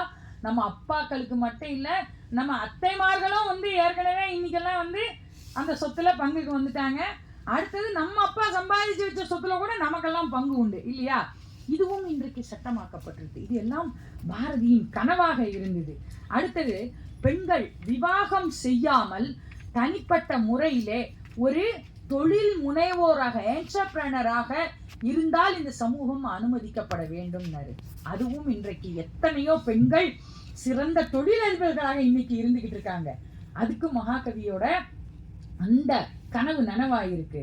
அடுத்தது, பெண்கள் கணவனை தவிர வேறு பிற ஆண்களுடன் பேசக்கூடாது, பழகக்கூடாதுன்னு ஒரு காலத்துல இருந்தது. அதுக்கு பாரதி என்ன தெரியுமா சொன்னார்? எல்லாரும் பெண்கள் மேல் இருக்கிற பயத்தினாலும் பொறாமையினாலும் இப்படி ஆண்கள் செஞ்சுக்கிட்டு வராங்க, அது உடைக்கப்பட வேணும்னார். இன்றைக்கு நாம அப்படியா இருக்கோம்? என்ன, நம்மளுடைய தோழர்கள், ஆண் தோழர்கள் எத்தனையோ பேர் நமக்கு இருக்காங்க. திருமணமானவர்கள்னா கணவருடைய தோழர்கள் கிட்ட நம்ம உரிமையா பேசுறோம். நம்ம படிக்கிற கல்லூரியிலயோ இல்ல வேலை பார்க்குற இடத்துலயோ நாம சக ஆண்கள் கிட்ட நம்ம எளிமையா பேசிக்கிட்டு இருக்கோம், ரொம்ப ஈஸியா பேசிக்கிட்டு இருக்கோம். இன்னைக்கு ரொம்ப ஒரு சோசியலா இந்த சமூகம் பெண்களை ஏற்றுக்கொண்டிருக்கு இல்லையா? இது எல்லாமே மகாகவி ஆசைப்பட்டது எல்லாமே நிறைவேறி இருக்கு. ஆனா நாம இன்றைக்கும் பார்த்தோம்னா சில இடங்களில் பெண்கள் இன்னும் ஒடுக்கப்பட்டுதான் இருக்கிறார்கள். இதை நாம மறுக்க முடியுமா? யாராவது மறுக்கவே முடியாது இல்லையா? அப்போ அந்த மாதிரியான சமயத்திலே நம்மை நமது தந்தையாரோ அல்லது சகோதரர்களோ கணவர்களோ கூட இருக்கும் ஆண் நண்பர்களோ கூட வேலை பார்க்கும் ஆண் நண்பர்களோ இல்ல நமது கணவன் வீட்டாரோ யாராவது நம்மை புரிந்து கொள்ளாமல் நம்மை எதிரியாக நினைத்தார்கள் என்றால், மகாகவி சொல்றார், குருஷேத்திரத்துல எப்படி மகாபாரத போர் நடக்கும் போது அர்ஜுனன் என்ன பண்ணுவான், அவனுக்கு எதிர்த்த மாதிரி பீஷ்மர், துரோணர், கிருபர் எல்லாரும் இருப்பாங்க.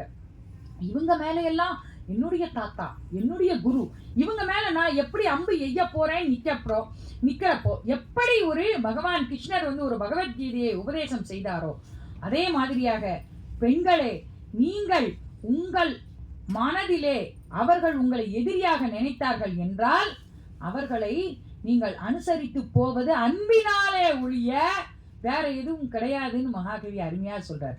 அவர்கள் மேல் நாம் வைத்திருக்கிற பிரியத்தினால் அவர்களை எதிரியாக பாதிக்காமல், இன்னொன்னு முக்கியமா என்ன சொல்லணும்னா, உங்களை புரிய வையுங்கள்ன்றார் பாரதியார்.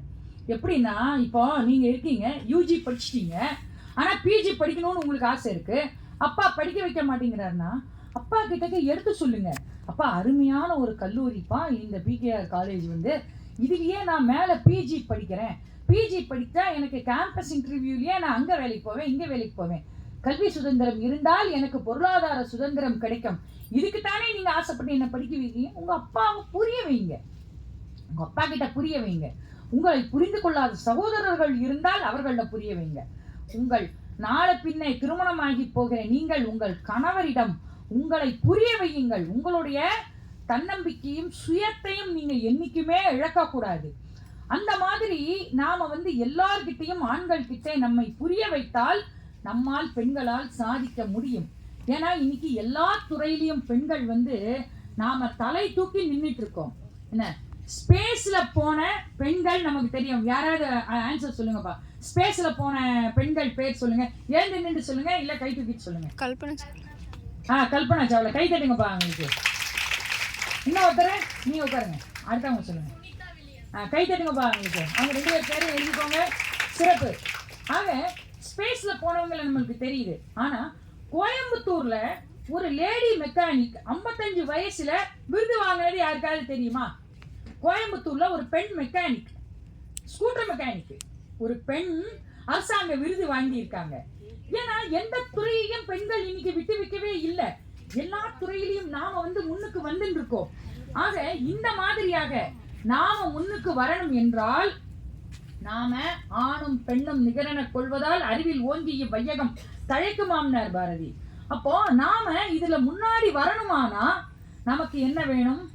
தைரியம் வேணும், தன்னம்பிக்கை வேணும், நம்மளுடைய சுயத்தை இழக்க கூடாது அப்படின்ற ஒரு செல்ஃப் கான்ஃபிடன்ஸ் நம்மளுக்குள்ளே வேணும்.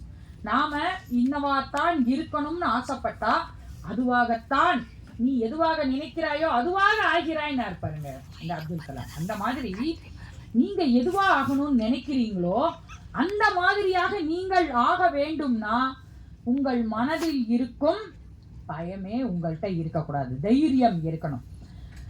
ஔவையார் ஆத்திசூடி யாருக்கெல்லாம் தெரியும்? யாராவது ஒருத்தர் கை தூக்கிட்டு எழுந்து சொல்லுங்க. ஔவையார் ஆத்திசூடி சொன்னவங்களே சொல்லாதீங்க, மற்றவங்களுக்கும் ப்ரைஸ் கிடைக்கணும். ஔவையார் ஆத்திசூடி சொல்லுங்க யாராவது.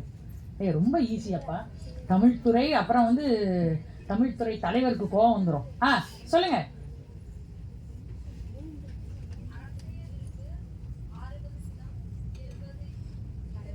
இயல்வது கரவேல், ஈவது விளக்கேல், உடையது விளம்பேல், ஊக்கமது கை தட்டுங்க அவங்களுக்கு. முதல்ல நான் எதுக்காக உங்ககிட்ட கேள்வி கேட்கறேன் தெரியுமா? கிளாஸ்ல தான் கேட்கறாங்க அப்படின்னு நான் சொன்னேன் பாத்தியா? எதுக்காகன்னா எல்லாவற்றுக்கும் நான் முன்னாடி வரணும்னு நீங்க முந்தணும். அப்பதான் வாழ்க்கையில் உங்களால முன்னுக்கு வர முடியும். அதுக்குதான் உங்ககிட்ட கேள்வி கேட்கிறேன். உங்களுடைய மனதில் இருக்கிற பயம் போகணும்னா நீங்க நான் வரேன் நீங்க முன்னாடி வரணும் என்கிட்ட. அதுக்குதான் நான் உங்களை சொல்றேன். சும்மா மைக்க பிடிச்சிட்டு ஒரு மணி நேரம் லெக்சர் அடிச்சுட்டு ஹாய் பாய் அப்படின்னு சொல்லிட்டு போற டைப் நான் கிடையாது. உங்களுடைய பயத்தை போக்குவரத்துக்கு தான் நான் இங்க உங்க முன்னாடியே நான் நிக்கிறேன். சரி, ஔவையார் ஆத்திசூடி சொல்லிட்டாங்க. அதுல முதல் ஆத்திசூடி என்னதுன்னு கேட்டா அறம் செய்ய விரும்பு. அறம்னா என்ன அப்படின்னு நம்ம இப்போ அதுக்கு ஒரு எக்ஸ்பிளனேஷன் ஆரம்பிச்சா 1/2 மணி நேரம் இல்ல 6 மணி நேரம் ஆனாலும் அந்த அறத்தை பத்தின டெஃபனிஷன் நம்ம அவ்வளோ நேரம் சொல்ல வேண்டி வரும். எதெல்லாம் அறம் அப்படின்னு நம்ம லிஸ்ட் போட்டான்னா அப்போ அந்த லிஸ்ட் நமக்கு ரொம்ப பெருசா போகும். மகாகவி என்ன பண்ணார்? ஔவையார் இவ்வளவு கஷ்டமா ஆத்திசூடி எழுதி வச்சிருக்காங்க, நான் உங்களுக்கு எளிமையா புதிய ஆத்திசூடி நான் எழுதி தரேன் அப்படின்னு மகாகவி ஆரம்பித்தார். அதன் முதல் வரிதான் அச்சம் தவிர். அச்சம் தவிர். அச்சம்னா என்னது? பயம். இது எல்லாரும் காமனா சொல்லிட்டீங்க. இப்ப அடுத்து நான் கேட்க போற கேள்விக்கு தனியா சொல்லணும். என்ன பயம் ஏன் வருது? யாரும் எழுந்துதான் சொல்லணும். பயம் ஏன் வருது சொல்லுங்க.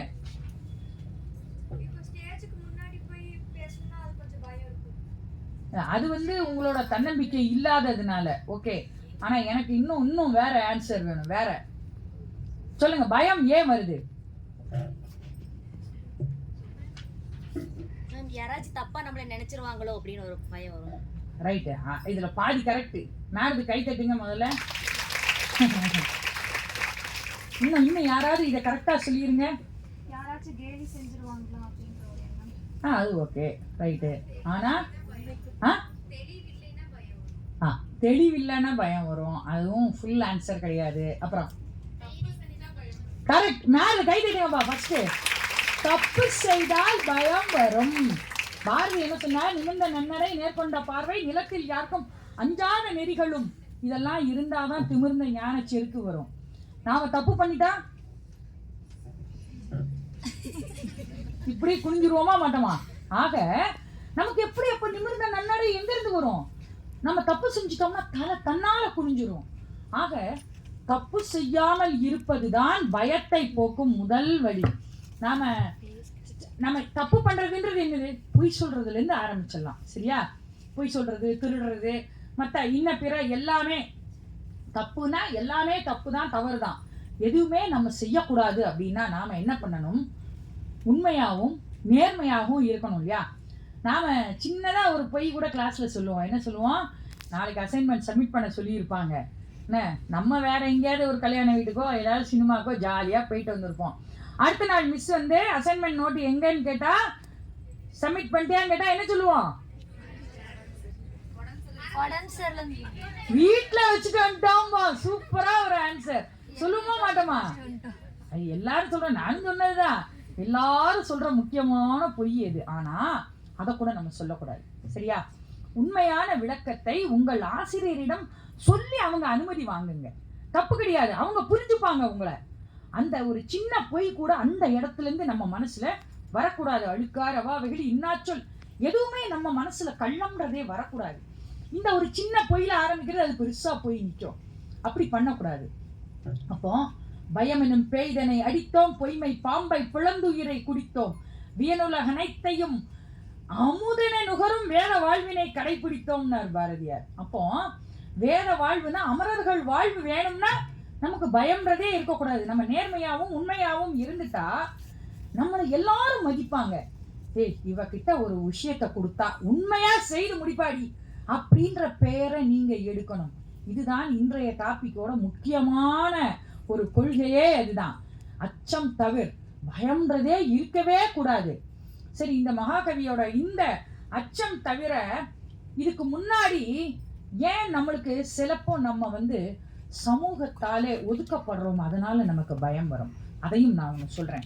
என்ன தெரியுமா? முக்கியமா பெண்கள் கிட்ட கொஞ்சம் கருப்பா இருக்கிற இந்த மாதிரி கொஞ்சம் கலர் கம்மியா இருக்கிறவங்க எல்லாம் என்ன தெரியுமா, ஏய் இவளுக்கெல்லாம் என்னடி பெரிய அலங்காரம் வேண்டியிருக்கு, இருக்கிறது ஒட்டிக்கிற கருப்பு, என்ன பெரிய மினிக்கின்னு போறா இவன்னு பெண்களை பேசும் அவலம் இன்னைக்கு இந்த நாட்டுல இருக்கு.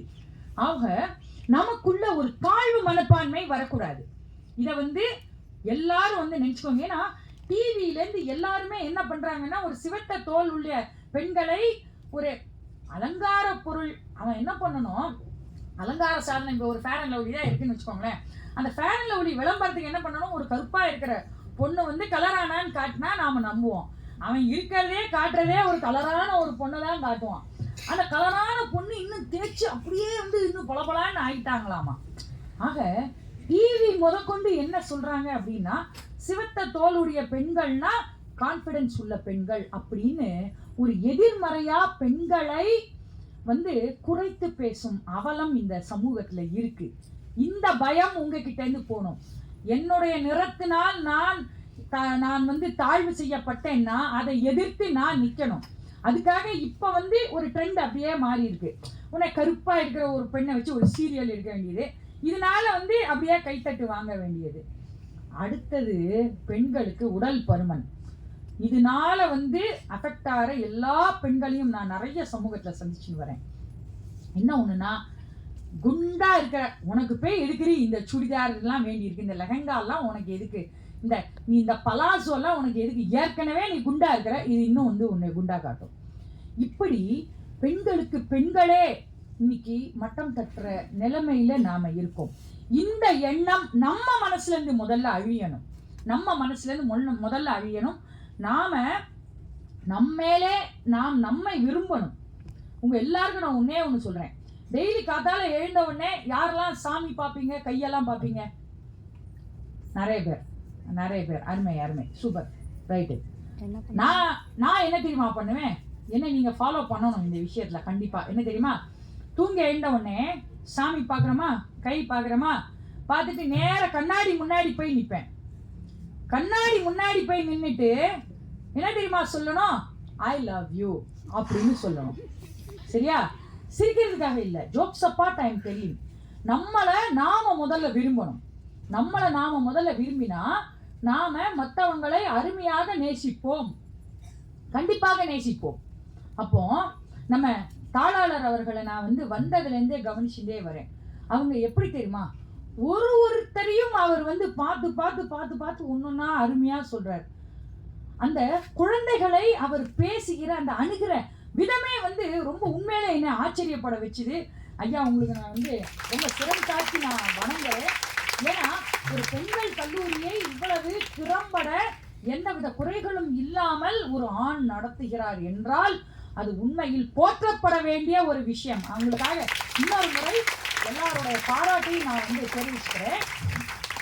அந்த மாதிரியாக ஒரு ஆணே இவ்வளவு தூரம் பெண்களை புரிந்து கொண்டு நடந்தால், பெண்களாகிய நாம் தாய்மை உடையவர்கள் இன்னும் எவ்வளவு தூரம் நாம மனது உருகினவர்களாக எல்லாரையும் நேசிப்பவர்களாக நாம நடக்கணும். இந்த நேசிப்பு எப்ப வரும்? நம்மிடம் பயம் இல்லாமல் இருந்தால் வரும், நம்மிடம் உண்மை இருந்தால் வரும், நம்மிடம் நேர்மை இருந்தால் வரும். அப்போ அச்சம் தவிர அப்படின்னு மகாகவி சொன்னதுக்கு என்ன காரணம் அப்படின்னு கேட்டா, நம்ம கிட்டக்க உண்மையா நேர்மையா நாம இருந்தோம்னா நாம எல்லாராலையும் மதிக்கப்படுவோம், போற்றப்படுவோம். சரி, இப்போ நான் உங்ககிட்ட ஒரு கேள்வி கேட்கிறேன். அச்சம் தவிர சொல்லியாச்சு, இந்த அச்சம் வச்சு யாராவது ஒரு பாட்டு பாடுங்க. என்ன பாட்டு வேணா பாடலாம், தாளாலெல்லாம் ஒன்றும் சொல்ல மாட்டாங்க, துணை முதல்வர்லாம் ஒன்றும் சொல்ல மாட்டாங்க. அது இருங்க தனித்தனியா தான் பாடணும், கோரஸ் பாடக்கூடாது. தனித்தனியா பிரைஸ் கொடுப்பேன். இந்த பேனாக்கள் போக இன்னும் 20 பேனா வச்சுருக்கேன். ஆக அத்தனை பேருக்கும் கூட நான் பிரைஸ் கொடுக்கறதுக்கு ரெடி. அச்சம்ன்றதை வச்சு என்ன வேணா பாட்டு பாடலாம். அது பாரதியா இருக்கலாம், சினிமா பாடலா இருக்கலாம், எதையா இருக்கலாம். ஆனால் எல்லாரும் யார் யார் முன்னுக்கு வருவீங்கன்னு நான் இப்ப பார்க்க போறேன். பாருங்க பாருங்க பாருங்க, பாட்டாவே தான் பாடணும், பாட்டாவே தான் பாடணும். வசனம்லாம் வேண்டாம் எனக்கு. வசனம் நிறைய பேர் பேசிட்டாங்க. என்ன பாருங்க. அச்சம் என்பது மடமையடா, அஞ்சாமல் அச்சம் என்பது மடமையடா, அஞ்சாமை திராவிடர் உடமையடா. 6லும் சாவு 100லும் சாவு, தாயகம் காப்பது கடமையடா. சரியா? கை தட்டுங்க. அந்த பாப்பாக்கு முதல்ல கை தட்டுங்க எல்லாரும். இன்னும் அச்சமுக்கு ஒரே ஒரு பாட்டு. அதுக்கப்புறம் இன்னும் வேற தலைப்புகள்லாம் இருக்கு. அங்க பாடுறாங்களா? சொல்லுங்க. மைக்குக்காக வெயிட் பண்றாங்க. மைக்க கூட சீக்கிரம். மைக் இல்லாம பாடினா அப்புறம் ஃபுல் ஹாலுக்கு எப்படி கேட்கும்? சூப்பரா பண்ணுங்க. அச்சமில்லை அச்சமில்லை அச்சம் என்பதில்லையே, உச்சி மீது வானிடிந்து வீழுகின்ற போதிலும் அச்சமில்லை அச்சமில்லை அச்சம் என்பதில்லையே. சூப்பர், சிறப்பு, அருமை அருமை. அதை அழகா எப்படி அந்த ஆக்ரோஷமா சொல்றாங்க பாருங்க. அதுக்குதான் அந்த ஸ்பெஷலான கைத்தட்டு. உச்சி மீது வானிடிந்து வீழுகின்ற போதிலும் அச்சமில்லை அச்சமில்லை அச்சம் என்பதில்லையே, இஜகத்தில் உள்ளோரெல்லாம் எதிர்த்து நின்ற போதிலும் அச்சமில்லை அச்சமில்லை அச்சம் என்பதில்லை. சிறப்பா இன்னொரு கைத்தட்டுங்க. அது அழகா அந்த தொனியில பாடினாங்க. இப்போ நின்னை சரணன் பாடினாங்கன்னா அது மெலடி. என்ன இப்ப அச்சமில்லைன்னு பார்த்தோன்னா வீரம்.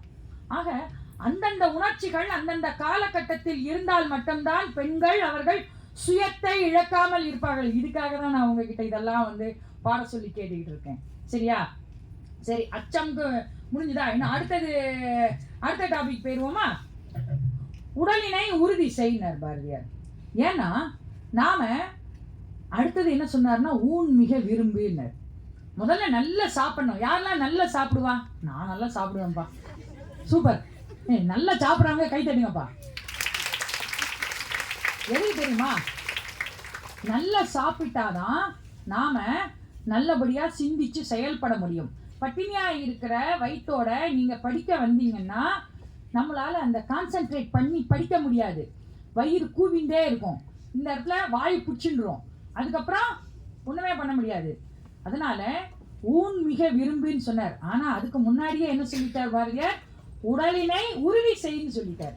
அப்போ ஆண்களும் சரி பெண்களும் சரி உடலினை உறுதி செய்யணும்னா நம்ம சாப்பிட்ற சாப்பாடு ஆரோக்கியமான சாப்பாடா இருக்கணும்.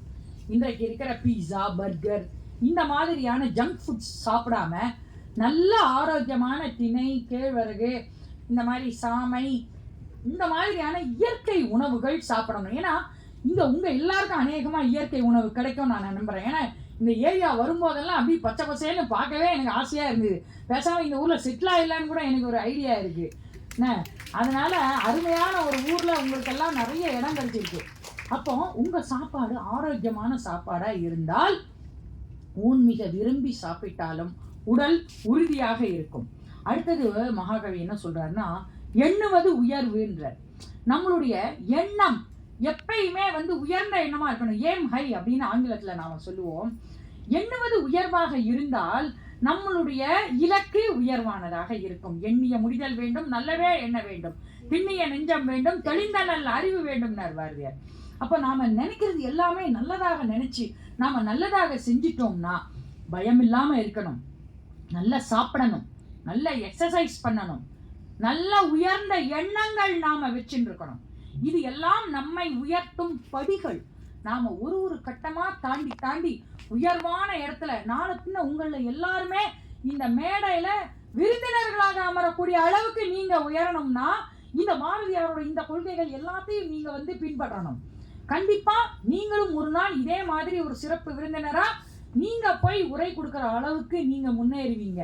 ஏன்னா அருமையான கல்லூரி, அருமையான பேராசிரியர்கள், அன்பாக நடத்துற தாளாளர், இவ்வளவு வசதி எனக்கு கிடைக்கலையேன்னு திரும்பியும் உங்க மேல எனக்கு பொறாமையாதான் இருக்கு. அடுத்தது மிக முக்கியமான வரி பாரதி சொன்னது நம்ம கண்டிப்பா கடைபிடிக்கணும். ஏறு போல் நட அப்படின்ற நான் சொன்னேன் இல்லையா, அப்பதே நிமிர்ந்த நன்னடை நேர்கொண்ட பார்வையும். அது எப்ப வரும்? பயம் இல்லாம இருந்தா வரும், தப்பு பண்ணாம இருந்தா வரும். ஏறு போல் நட, இதுல ரெண்டு மாதிரி வச்சுக்கலாம் நம்ம. ஏர்ன்றது உழவுக்கு பயன்படுறது. அந்த ஏர் எப்படி இருக்கும்னா சமமா இருக்கும், ஒரே ஹைட்ல இருக்கும். அந்த ரெண்டு மாடு பூட்டினாலும் அந்த ஹைட், ஒரு கட்ட மாடு ஒரு நெட்ட மாடு போடக்கூடாது அந்த ஏர்ல. ரெண்டும் சமமாக இருக்கிற அந்த ஒரு மாடு வச்சுதான் ஏர் வச்சு உழுவாங்க. அப்பதான் அந்த சீராக அந்த நிலத்தை உழும். அப்போ ஏறு போல் நட அப்படின்னா நாம உயர்வாகவும் மனசுல திண்ணமாகவும் நேராகவும் இருக்கணும். இதுக்கு எல்லாத்துக்கும் என்ன? அச்சம் தவிர்க்கணும். நீங்க இந்த பாரதியாரோட ஆத்திசூடியில எத்தனை ஆத்திசூடியை திருப்பி திருப்பி திருப்பி எடுத்து பார்த்தாலும் அந்த முதல் ஆத்திசூடி அச்சம் தவிர்தான் அந்த இடத்துல ஃபைனலா நிற்கும். அப்போ உண்மை நேர்மை தான் நம்மளை என்னைக்கும் காப்பாற்றக்கூடிய ஒரு கருவியாக நாம ஆயுதமா நம்ம பயன்படுத்தணும். பெண்களுக்கு ஆயுதம், பாதகம் செய்பவரை கண்டால் நீ பயங்கொள்ளலாகாது பாப்பா, மோதி மிதித்து விடு பாப்பா, அவர் முகத்தில் உமிழ்ந்து விடு பாப்பான்னார். நம்மளுடைய ஆயுதம் நகங்கள் கூட நம்ம ஆயுதமா நம்ம பயன்படுத்திக்கலாம். நமக்கு குட் டச் பேட் டச் எல்லாமே நம்மளுக்கு இன்னைக்கு சொல்லி கொடுக்கப்பட்டு இருக்கு. நான் என்ன சொல்றேன், டச்சே வேண்டாங்கிறேன். சரியா? அப்புறம் தானே குட் டச் பேட் டச். இதுல என்ன டச் வேண்டி இருக்கு? யாரா இருந்தாலும் எட்ட நின்று பேசுங்க, எட்ட நின்று பழகுங்க. என்ன ஏன் தோள் மேல கை போட்டுனாதான் தோழனா? கிடையாது. மனது ஒப்பினால் அவர்கள் தோழர். அது அப்பாவும் தோழனா இருக்கலாம், அம்மா தோழனா இருக்கலாம், ஆசிரியர் தோழனா இருக்கலாம், எல்லாரும் நமக்கு தோழனா இருக்கலாம். என்ன ஆக இப்படிப்பட்ட சிறப்பாக நாம் இருக்கணும்னா நம்முடைய எண்ணங்கள் உயர்ந்ததாக இருக்கணும். எண்ணுவது உயர்வு, ஏறு போல் நட. அடுத்தது முக்கியமா சொன்னார், இது எல்லாரும் கடைபிடிக்க வேண்டிய ஒன்று, ஐம்பொறி ஆட்சிக்குள். சரி, வாட் ஆர் த 5 சென்சஸ்? ஐம்பொறிகள். ஒருத்தர் கையை தூக்கிட்டு எந்திரிச்சு சொல்லணும். கை தட்டுங்கப்பா. எதுக்கு தெரியுமா? அவங்க சொன்ன ஆன்சர் கூட செகண்டரி. உடனே எழுந்து ஆன்சர் சொன்னாங்க பாத்தீங்களா, அதுக்குதான் சிறப்பான கைத்தட்ட உங்களுக்கு. இதுதான் நான் உங்ககிட்ட எல்லாம் எதிர்பார்க்கிறேன். உங்க மனசுல நான் இந்த ஆன்சர் நமக்கு தெரியும், நம்ம எழுந்து சொன்னாங்கன்னா இவங்க அதுல தப்பு சொல்லிடுவாங்களோ அப்படின்னு பயப்படக்கூடாது. இந்த உங்க பயத்தை போக்குறதுக்கு தான் நான் இந்த செஷனே நான் எடுத்திருக்கேன். உங்க பயமே உங்க மனசுல இருக்கவே கூடாது. பயத்தை விட்டுட்டு வெளியே வரணும் எல்லாரும். அதுதான் என்னுடைய ஆசை. அதுக்கு தான் இவ்வளவு நேரம் நான் உட்காந்து உங்ககிட்ட பேசிட்டு இருக்கேன். ஆக அழகா சொல்லிட்டாங்க, ஐம்பொறி ஆட்சிக்குள் அப்படின்ட்டு. சரி, இந்த ஐம்பொறிகள் நம்ம உடம்புல இருக்கு இல்லையா, இந்த அஞ்சத்தையும் நாம கண்ட்ரோல் பண்ணணும். இந்த 5 பொறிகளும் ஐம்பூதங்களால் ஆனவை. உங்களுக்கெல்லாம் நல்லா தெரியும் இல்லையா? சரி, ஐம்பூதங்கள் யாவை? இன்னொரு ஆள் எழுந்து சொல்லுங்க. ஐம்பூதங்கள் யாவை? நீங்க ஏற்கனவே ஆன்சர் சொல்லிட்டீங்களா? சொல்லிட்டீங்கன்னா வேண்டாம், சொல்லாத ஒரு ஆள் சொல்லுங்க. நீங்க சொல்லுங்க. ஆகாயம். கரெக்ட், கை தட்டுங்க. பஞ்சபூதங்கள். ஐம்பூதங்கள்னா பஞ்சபூதங்கள். அழகா ஆன்சர் சொன்னாங்க. இப்போ பஞ்சபூதங்கள் தான் நம்ம உடம்புல ஐம்பொறிகளாக இருந்துட்டு இருக்கு. இந்த ஐம்பொறிகளையும் நாம கண்ட்ரோல் பண்ணணும்னா இந்த பஞ்சபூதங்களோட சக்தி, நமக்குள்ள இருக்கிற சக்தியை நாம கண்ட்ரோல் பண்ணணும். இப்ப நம்ம கண் ஒரு பொருளை பார்க்கிறது. இப்ப பக்கத்துல உள்ளவ சூப்பரா இன்னைக்கு ஒரு அனார்கலி ட்ரெஸ் போட்டு வந்துட்டா. ஆஹா, இந்த அனார்கலி ட்ரெஸ் எனக்கு வேணுமே அப்படின்னு உடனே நம்மளுக்கு ஒரு ஆசை வரும். ஆனா அந்த ஆசை நிறைவேறக்கூடிய ஆசையான உங்க மனசு, உங்க எண்ணம், அதுக்கு ஒரு தடை போடணும். முதல்ல ஒரு தடை போடணும். இது கண்ணால் ஏற்படக்கூடிய ஆசை. காதால் ஏற்படக்கூடியது, அதுல நல்லதும் இருக்கு கெட்டதும் இருக்கு. நாம இவங்க 2 பேரும் ரொம்ப க்ளோஸ் ஃப்ரெண்ட்ஸு, இவங்க 2 பேரும் பிரிக்கணும்னு யாரோ ஒருத்தி பிளான் பண்ணி, ஏய் இவன் உன்னைய பார்த்து அப்படி சொல்லிட்டாடி, தப்பா சொல்லிட்டா தெரியுமா, இது சும்மா விடக்கூடாது அப்படின்னு ஒருத்தி 3வது போட்டு கொடுப்பா பத்தியா. அதை இவங்க நம்பக்கூடாது. செவி வழியே என்ன எப்பொருள் யார் யார் வாய் கேட்பினும் அப்பொருள் மெய்ப்பொருள் காண்பதறியே. சூப்பர், உங்களுக்கே நீங்க கை தட்டிக்கோங்க. அருமையா சொன்னீங்க எல்லாரும். அத மாதிரி செவி வழியா வர்ற எல்லாத்தையும் நம்பிடக்கூடாது. கண்ணால் காண்பதும் போய், காதால் கேட்பதும் போய், தீர விசாரிப்பதே மெய். சூப்பர். அந்த மாதிரி நாம நம்மளுக்குள்ளே ஒரு கட்டுப்பாடு வச்சிருக்கணும். அப்போ செவியினால இது, மூக்குனால என்னன்னா ஃபாரின் சென்ட் ஊற்றி சிங்கப்பூர்லேருந்து அவங்க அப்பா வந்துட்டாங்கப்பா, இவன் மட்டும் போட்டு வந்துட்டான், நானும் இந்த சென்ட்டை வாங்கியே ஆகணும் அப்படின்னு ஆசைப்படுவோம். பார்த்தீங்களா, அது அஃபோர்டபுள் அப்படின்னா, நம்மளுக்கு அதனால் வாங்கறதுக்கு நம்மளுக்கு சக்தி இருக்குன்னா கண்டிப்பாக நீங்கள் அப்பா கிட்ட கேட்டு வாங்கிடுங்க. அது முடியாத பட்சத்தில் அது ஒரு 1000 ரூபாய் 2000 ரூபாய் இருந்தால் அது தேவையா அப்படின்னு நீங்கள் யோசிக்கணும். இதுதான் உங்கள் நாசியை நீங்கள் ஐம்பொறி ஆட்சி கொள்ள அந்த கட்டுப்படுத்துகிற அந்த ஒரு குணம். டச்சுக்கு நான் சொல்லிட்டேன் ஏற்கனவே, அதனால டச் நம்ம இப்போ விட்டுறலாம். இந்த மாதிரி இந்த பொறிகளை எல்லாம் நாம் அடக்கினோம் என்றால் நாம் உண்மை பேச வேண்டும், நேர்மையாக இருக்க வேண்டும், எண்ணுவது உயர்வாக இருக்க வேண்டும், ஏறு போல் நடக்க வேண்டும், ஐம்பொறிகளையும் நாம் ஆட்சி செய்ய வேண்டும். இதையெல்லாம் செய்தால் மகாகவி 109வது ஆத்திசூடி என்ன சொன்னார் தெரியுமா? பைய தலைமை கொள் அப்படின்னார். இந்த நமக்கு இன்னைக்கு பெப்சியோட சிஇஓ யாருக்கு தெரியும்? பேரு யாராவது ஒருத்தர் சொல்லுங்க. பெப்சியோட சிஇஓ ஒரு பெண்மணி. அதையும் நான் சொல்லிடுறேன். ஒரு பெண்மணி, மிஸ்ஸஸ் லூயிஸ். சரியா? அவங்க இன்னைக்கு பெப்சியோட சிஇஓவா இருக்காங்கன்னா அவங்க எவ்வளவு தூரம் அந்த கடையெல்லாம் தாண்டி இவ்வளவு தூரம் இன்னைக்கு பெப்சி அக்வாஃபினா என்ன எல்லாம் நிறைய பானங்கள் சொல்ற இன்னைக்கு நடைமுறையில் இருக்கிற இது பெப்சி கம்பெனி தான் இன்னைக்கு முன்னிலையில வகிச்சுன்னு வராங்க. அதனால அந்த கம்பெனிக்கு சிஇஓ இருக்கிற அந்த மிஸ் லூயிஸ்ன்றவங்க வாழ்க்கையில பல பல பல தடைகளை எல்லாம் தாண்டி தாண்டி தாண்டி மேலே வந்தவங்க. அப்போ இந்த மாதிரியாக நாம உயரணும், வைய தலைமைகள் அப்படின்னா சரி. அமெரிக்க துணை ஜனாதிபதி பேர் என்ன? யாராவது ஒருத்தர் எழுந்து சொல்லுங்க. கைதுங்கப்பா. இன்னைக்கு போட்டி நடக்கிறது அது வேற விஷயம். ஆனா அது வரைக்கும் துணை ஜனாதிபதி அவங்க தானே. அவங்க நம்ம தமிழ்நாட்டை சேர்ந்தவங்கன்றது எத்தனை பேருக்கு தெரியும்? கொஞ்சம் பேருக்கு தான் தெரியும். ஸ்ரீரங்கத்து பெண்மணி அவங்க. சரியா? கமலா ஹாரிஸ் நமது தமிழ்நாட்டை சேர்ந்தவர்கள் அமெரிக்கால துணை முதல்வராக இருக்காங்க. ஒரு பெண்மணினா அப்ப நமக்கெல்லாம் எவ்வளவு பெருமை. ஏன் நம்மளால அப்படி ஆக முடியாதா? இவ்வளவு அருமையான ஒரு கல்லூரியில அருமையான பேராசிரியர்கள் உங்களுக்கு கல்வி கத்து தராங்க. உங்களுக்கு என்ன குறைச்சல்? மேடம் அழகா எடுத்தோட என்ன சொன்னாங்க? என்ன வளம் இல்லை இந்த திருநாட்டில், ஏன் கையை ஏந்த வேண்டும் அயல் நாட்டில். நாங்க இந்த கல்லூரியில இல்லாத என்ன வளம் நீங்க வெளியில உள்ள கல்லூரியில போய் படிச்சிட போறீங்க? இங்கு இருக்கும் படிப்பு உங்களுக்கு தரும் அறிவு, படிப்பறிவு, பட்டறிவு எல்லாம் சேர்ந்து உங்களுக்கு கல்வி சுதந்திரம் கொடுத்திருக்கு. இந்த கல்வி சுதந்திரம் உங்களுக்கு ஒரு நாளைக்கு பொருளாதார சுதந்திரத்தை குடிக்க போகுது.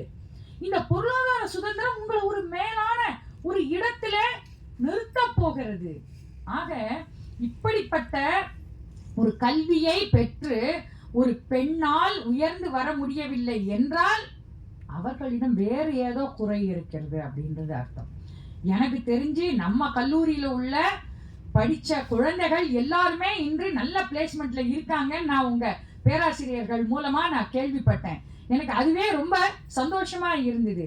ஆக இப்படிப்பட்ட ஒரு சிறப்பான ஒரு கல்லூரி உங்களுக்கு எல்லாரையும் சந்தோஷப்படுத்துவதற்காக இந்த பஞ்சபூதங்களுக்காக ஒரு 5 பாட்டு பாடிட்டு மகாகவியோட ஒரு பாடலை நான் பாடுறேன். அதோட என்னுடைய இந்த உரையை நிறைவு செய்துக்கலாம் அப்படின்னு நினைக்கிறேன்.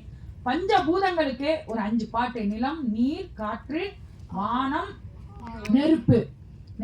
இதுல என்ன வேணா பாடலாம். பூமி பாடலாம், வானம் பாடலாம், வானமே ஆகாயமா ஆக்கி பாடலாம், நெருப்பு தீ அப்படின்னு பாடலாம், நீர், நதி, ஆறு இப்படி எல்லாம் பாடலாம். 5 பேர் கையை தூக்கிட்டு பாடுங்க.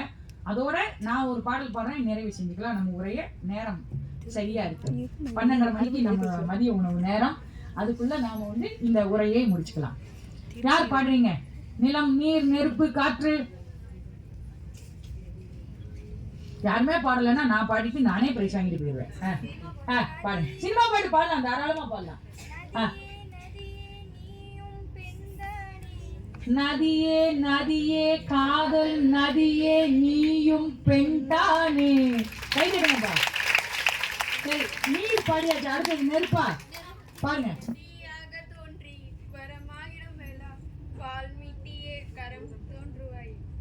அரண்மனை கரெக்டா, கை தட்டுங்க உங்களுக்கு. அடுத்தது நதி, நீர் பாடியாச்சு, நெருப்பு பாடியாச்சு. ஆகாயம் ஆகாயம் காற்று. ஒரு கவிதை சொல்வாயா? கை தட்டுங்கப்பா. காற்றே பூங்காற்றே ஒரு கவிதை சொல்வாயா. அடுத்தது பாருங்க. ஆகாசத்தை நான் பார்க்கிறேன், சூப்பர்ப்பா, கை தட்டுங்க. இன்னும் ஒண்ணு நீ என்ன பாக்கி இருக்கு? நெருப்பு பாக்கி இருக்கா? இடமா? நிலம். நிலம் பூமி. நிலம் பூமி. தீ தீ பாக்கி இருக்கு நினைக்கிறேன். தீ பாடிட்டீங்களா? பாருங்க. மைக்கு கொடுங்கப்பா, அங்க இருந்து கேட்காது எனக்கு. பாஸ் பண்ணு, மைக்க பாஸ் பண்ணுங்க, இங்க இருந்து போறதுக்கு டைம் ஆகுது.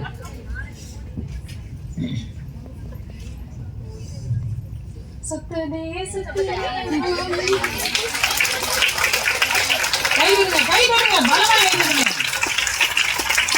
அது இந்த பாடாதவங்க யாராவது இன்னும் ஒரே ஒரு பாட்டு. அங்க பாருங்க, அருமை. பூமி என்ன சுத்துதே.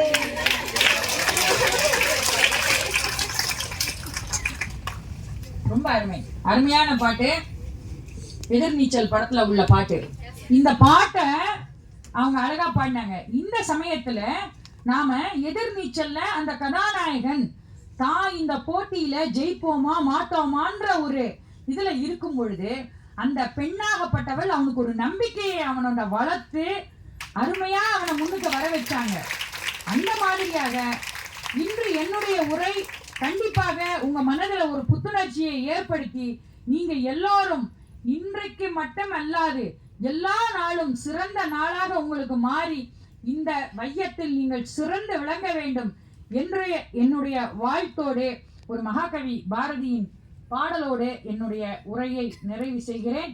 இறைவன் உங்கள் அனைவருக்கும் நீண்ட ஆயுள், நிறை செல்வம், பூரண ஆரோக்கியம், தெளிந்த ஞானம் எல்லாவற்றையும் உங்கள் எல்லோருக்கும் என்றும் தர வேண்டும் என்று பிரார்த்தித்து நான் விடைபெறுகிறேன். உங்க எல்லாருக்கும் தெரிஞ்ச பாடல் தான் மகாகவியோட வேண்டுவனேன்ற பாடல்.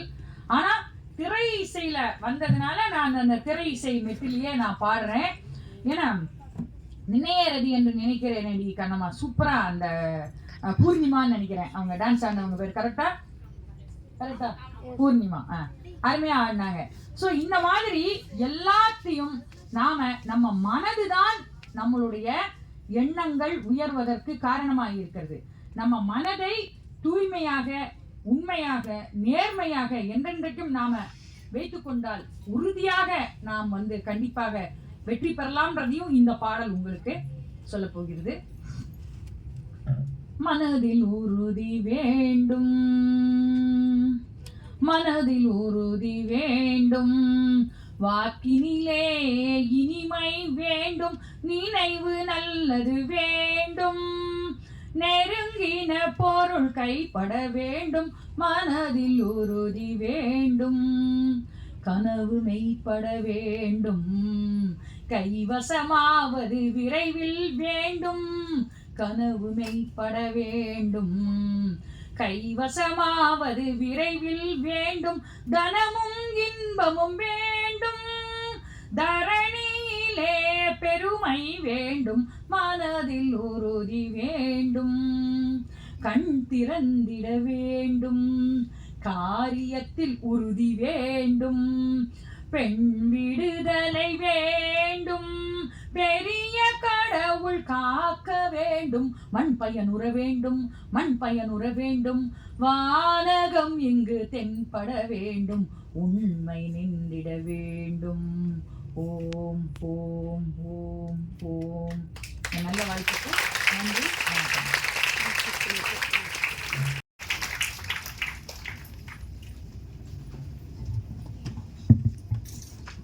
அகத்தியன் தொட்டிலிட்டு தொல்காப்பியன் தாலாட்டி கம்பன் சீராட்டி மூவேந்தர் பாராட்டி வருடங்கள் 2000 கடந்தாலும் இன்றும் கன்னித் தமிழாய் செந்தமிழாய் வாழ்ந்து வரும் என் தாய்மொழியாம் அன்னை தமிழாய் அனைவரையும் வணங்குகிறேன். கவிதை எழுதுபவன் கவி என்று, கவிதையை வாழ்க்கையாக உடையோன், வாழ்க்கையை கவிதையாகச் செய்தோன் அவனை கவி என்றார் என் பாரதி. கவி பாடும் திறமையால் நம் அனைவரையும் கவர்ந்த பாரதியை பற்றி என் உள்ளத்தின் ஆழத்திலிருந்து ஒரு சில வரிகள். என்னை செதுக்கிய பாரதி என்ற தலைப்பில் இதோ. பாரதத்தில் ரத்தினமாய் திகழ்ந்து தமிழுக்கு வாழ்வு தந்து தமிழை உயிர் மூச்சாக கொண்டு தூய தமிழின் பெருமையை உலகறியச் செய்து விடுதலை வேட்கையை தூண்டச் செய்து வெற்றி வாகை சூடிய எம் பாரதியின் பெயரை என் நாவால் உச்சரிக்க வல்லமை தாராயோ. நீ பிறந்த போதே தமிழ் பிறந்தது, நீ வளரும் போதே தமிழ் வளர்ந்தது. கல்வி என்னும் கத்தியை கூர்த்தீட்டி கவிதை என்னும் வில்லை வளைத்து பாரெங்கும் தமிழை படரச் செய்த வித்தகன். எட்டயபுர ராஜாவிடம் பாரதி பட்டம் பெற்று சிறிதும் கர்வம் கொள்ளாத மாமன்னன். மழலையர் உள்ளத்தில் மகிழ்ச்சி ஊட்டி பூமியையும் இயற்கையும் வர்ணனை செய்த கவியரசன். சமூக சீர்கேடுகளை சீராக்கி மூட பழக்கத்தை கருவறுக்க பல இலக்கிய படைப்புகளை தந்த வள்ளல். தேசியவாதம் நெஞ்சில் விதைத்து சுதந்திர தாகத்தை பருகச் செய்து நீதிக்காக போராட்டத்தில் முன்னின்ற வீரர். பெண்களை அடுப்பூது செய்தவர் மத்தியில் பெண்களை புதுமையின் தோற்றமாய் விடியலின் அடையாளமாய் முன்னிறுத்தியவர். அவரின் பயணம்தான் முடிந்தது. அவர் வித்திட்ட விதைகள் விருட்சமாய் வளர்ந்தது. விடுதலை குரல்தான் மௌனமானது. அவர் எழுதிய பாடல் பாரெங்கும் ஒலித்தது. அவர் கனவு மெய்ப்பட எம் போன்ற புதுமை பெண்களை புது யுகங்களாய் உருவாக்கி கொண்டே உள்ளது. அம்மா, உங்களுடைய பயோடேட்டா பார்க்கும்போது எனக்காக என்னோட படைப்புல உங்களுக்கு சில வரிகள் சொல்றதுக்கு நான் கடமைப்பட்டிருக்கேன்.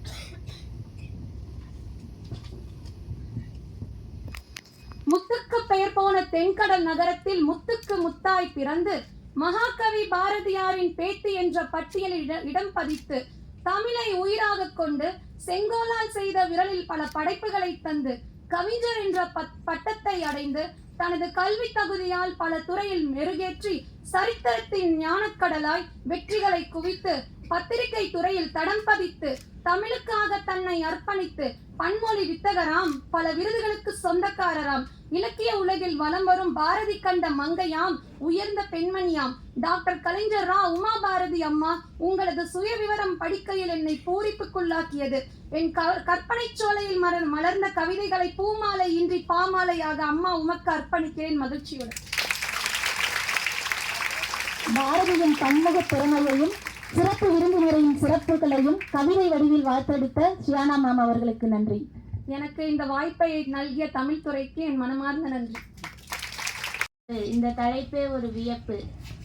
அழகு தமிழுக்கு சொந்தக்காரர், ஆனந்த சுதந்திரம் பாடியவர், இந்திய இதழை நடத்தியவர், ஈர நெஞ்சம் கொண்டவர், உணர்வில் தமிழை கலந்தவர், ஊக்கம் தந்த மகா கவிஞன், எழுச்சி மிக்க பேச்சாளர், ஏற்றம் தந்த இதழாளர், ஐயம் விளக்கிய ஆய்வாளர், ஒற்றுமை ஓங்கிட உழைத்தவர், ஓதலின் அருமையை உணர்த்தியவர், அவ்வை போல் ஆத்திச்சூடி எழுதியவர். அக்கென்பது முடிவு, ஆனால் இந்த ஒப்பற்ற கவிஞனுக்கு முடிவே இல்லை. இத்தனை பெருமைக்கு உரியவர் பாரதியார். நீ இருக்கும்போது பெண்கள் சுதந்திரமாக இருந்தார்கள், இப்பொழுது பெண்கள் சுதந்திரமாக இருக்கிறார்கள். தற்போது கேட்கிறோம், திரும்பி வா நாயகனே.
இல்லாத ஒரு குடும்பத்துல பிறந்து நாங்களும் படிக்கணும், பட்டறிவு பெறணும், ஒரு சமுதாயத்துல சுடர் விடுற ஒரு பெண்மணியா உயர்ந்து நிமிரணும்னு நாங்கள் இன்னைக்கு ஒரு பேராசிரியரா நிக்கிறோம்னா அன்றைக்கு அவர் படித்த அவருடைய கவிதை தான் என்னெல்லாம் ஊக்கப்படுத்தியது, உயிர்த்தெழ செய்தது. நான் இளங்கலை தமிழ்ல வந்து முத அவருடைய கவிதையை எடுத்துட்டு நான் வாசித்த அந்த வாசிப்புகள் தான் என்னை வந்து மிளிர்த்தெழ செய்தது. ஒவ்வொரு நொடி பொழுதும் நான் வகுப்புல மாணவிகளுக்கு சொல்லுவேன், வீட்டில் கிறிஸ்தவம் பைபிள் இருக்குதா, பகவத்கீதை இருக்குதா, இல்லை குரான் இருக்குதோ, அதனூடாக உங்கள் ஒவ்வொரு வீட்டிலும் பெண்களாகி உங்கள் ஒவ்வொருவரும் இல்லத்திலையும் கண்டிப்பாக பாரதியாருடைய கவிதை புத்தகம் இருக்கணும், அதை நீ வாசிக்கணும்னு சொல்லிட்டு இருக்கிறேன். அந்த நிலையில நான் முதலாக ஒரு புத்தகம், கவிதை புத்தகம் போட்டு அதுல என் கவிஞனை நான் விடாம கடந்து செல்ல முடியாது. அதனால சிறிது நொடி பொழுதுல தோன்றுச்சு அதை தங்கள் முன் சமர்ப்பிக்கணும், வாசித்து காமிக்கணும்னு சொல்லிட்டு அதற்கு உறுதி துணை நின்ற துறை தலைவர் அம்மா அவருக்கு முதற்கு நன்றியை தெரிவித்து நான் வாசிக்க போறேன். பாட்டுக்கொரு புலவனே, பாடும் பொருளை பாமரருக்கும் புகட்டியவனே. பாட்டுக்கொரு புலவனே, பாடும் பொருளை பாமரருக்கும் புகட்டியவனே. எட்டும் அறிவினில் ஆணுக்கு பெண் இளைப்பில்லை என்றவனே. எட்டும் அறிவினில் ஆணுக்கு பெண் இளைப்பில்லை என்றவனே. எட்டா விண்ணையும் பெண்ணை எட்ட செய்தவனே. எட்டா விண்ணையும் பெண்ணை எட்ட செய்தவனே. சாதிகள் இல்லையடி பாப்பா என்றே சாதிகளற்ற சமத்துவத்தினை குழந்தைகளிடம் விதைத்தவனே. சாதிகள் இல்லையடி பாப்பா என்றே சாதிகளற்ற சமத்துவத்தினை குழந்தைகளிடம் விதைத்தவனே. பாட்டிலும் பேச்சிலும் மட்டுமல்லாது செயலிலும் எழுச்சியும் புரட்சியுமானவனே. சுதந்திரம் என்பது கொடுக்கப்படுவதல்ல, எடுத்து கொள்ளப்படுவது. சுதந்திரம் என்பது கொடுக்கப்படுவதல்ல, எடுத்து கொள்ளப்படுவது என்று சுதந்திரத்திற்கே சுதந்திரம் புகட்டியவனே. என்று சுதந்திரத்திற்கே சுதந்திரம் புகட்டியவனே. பன்மொழி பயின்றாலும் வசன கவி வித்தகனாய், புதுக்கவி பாவலனாய், தமிழன்னைக்கே தலைமகனானவனே.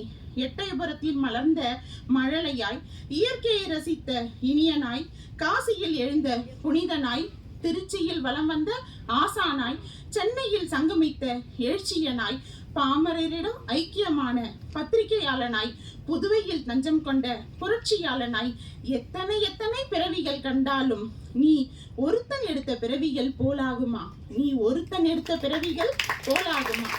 குயில் போக்கின் காதலனை, சக்தியின் தாசனை, நிவேதிதாவின் நண்பனை, நான் வியந்து விரும்பிய கவிஞனே. பார்போற்றி புகழும் என் அருமை பாரதியே. பார்போற்றி புகழும் என் அருமை பாரதியே. நீ மறையவில்லையே, மறைய போவதும் இல்லையே. எண்ணத்தால் எழுத்தால் எம்முன் என்றும் நிலைத்து வாழ்வாயே. நன்றி. எனக்கு வேண்டும் வரங்களை இசைப்பேன் கேளாய் கணபதி. மனதில் சலனம் இல்லாமல், மதியில் இருளே தோன்றாமல், நினைக்கும் பொழுது நின் மௌன நிலை வந்திட நீ செயல் வேண்டும். கணக்கும் செல்வம் 100 வயது இவையும் நீ தர கடவாயே. அனைவருக்கும் இனிய மதிய வணக்கம். பாட்டுப்புலவன் மகாகவி சுப்பிரமணிய பாரதியார் விழாவிற்கு வருகை புரிந்துள்ள அனைத்து சான்றோர் பெருமக்களுக்கும் என் அன்பான வணக்கத்தினை தெரிவித்துக் கொள்கிறேன்.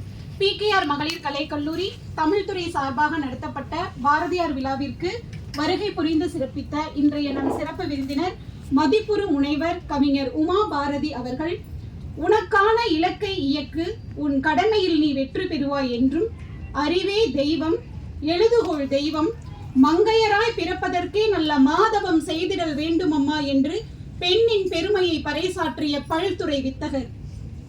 கல்வி அறிவில்லாத பெண் களர் நிலம் போன்றவள், அங்கே புல் விளைந்திடலாம், நல்ல புதல்வர்கள் விளைவதில்லை என்று எடுத்துக்காட்டிய பண்பாளர். பெண்கள் கல்வி அறிவு பெற்று விளங்க வேண்டும், வார்த்தை வேறு வாழ்க்கை வேறு என்றில்லாமல் வார்த்தையும் வாழ்க்கையும் ஒன்றே என்று வாழ்ந்து காட்டியவர் பாரதி. அத்தகைய பாரதியின் வாழ்க்கையை நம் கண்முன்னே படம் பிடித்து காட்டிய பாங்கில் நாங்கள் வியந்து போனோம் அம்மா, மிகுந்த நன்றி.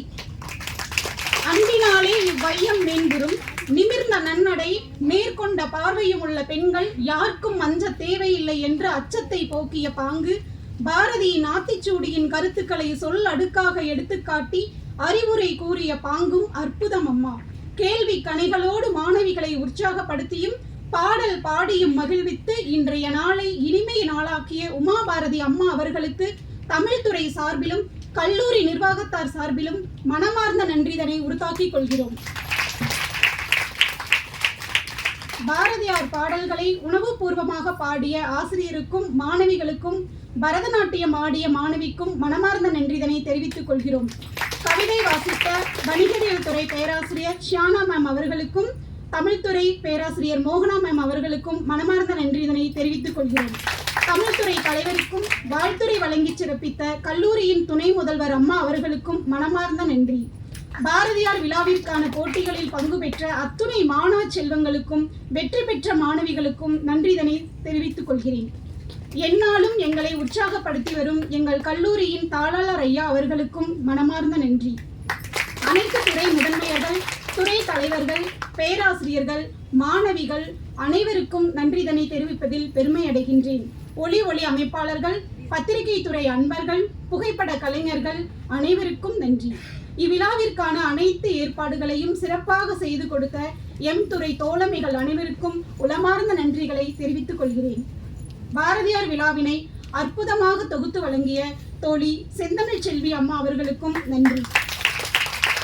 நிறைவாக, பேசா பொருளை பேச நான் துணிந்தேன், கேட்கா வரத்தை கேட்க நான் துணிந்தேன், மண் மீதுள்ள விலங்குகள், புல் பூண்டு பறவைகள் யாவும் என் வினையால் இடும்பை தீர்ந்து இன்புற்றிருக்க வேண்டுகிறேன், வணங்குகிறேன் தேவதேவா. நன்றி, வணக்கம்.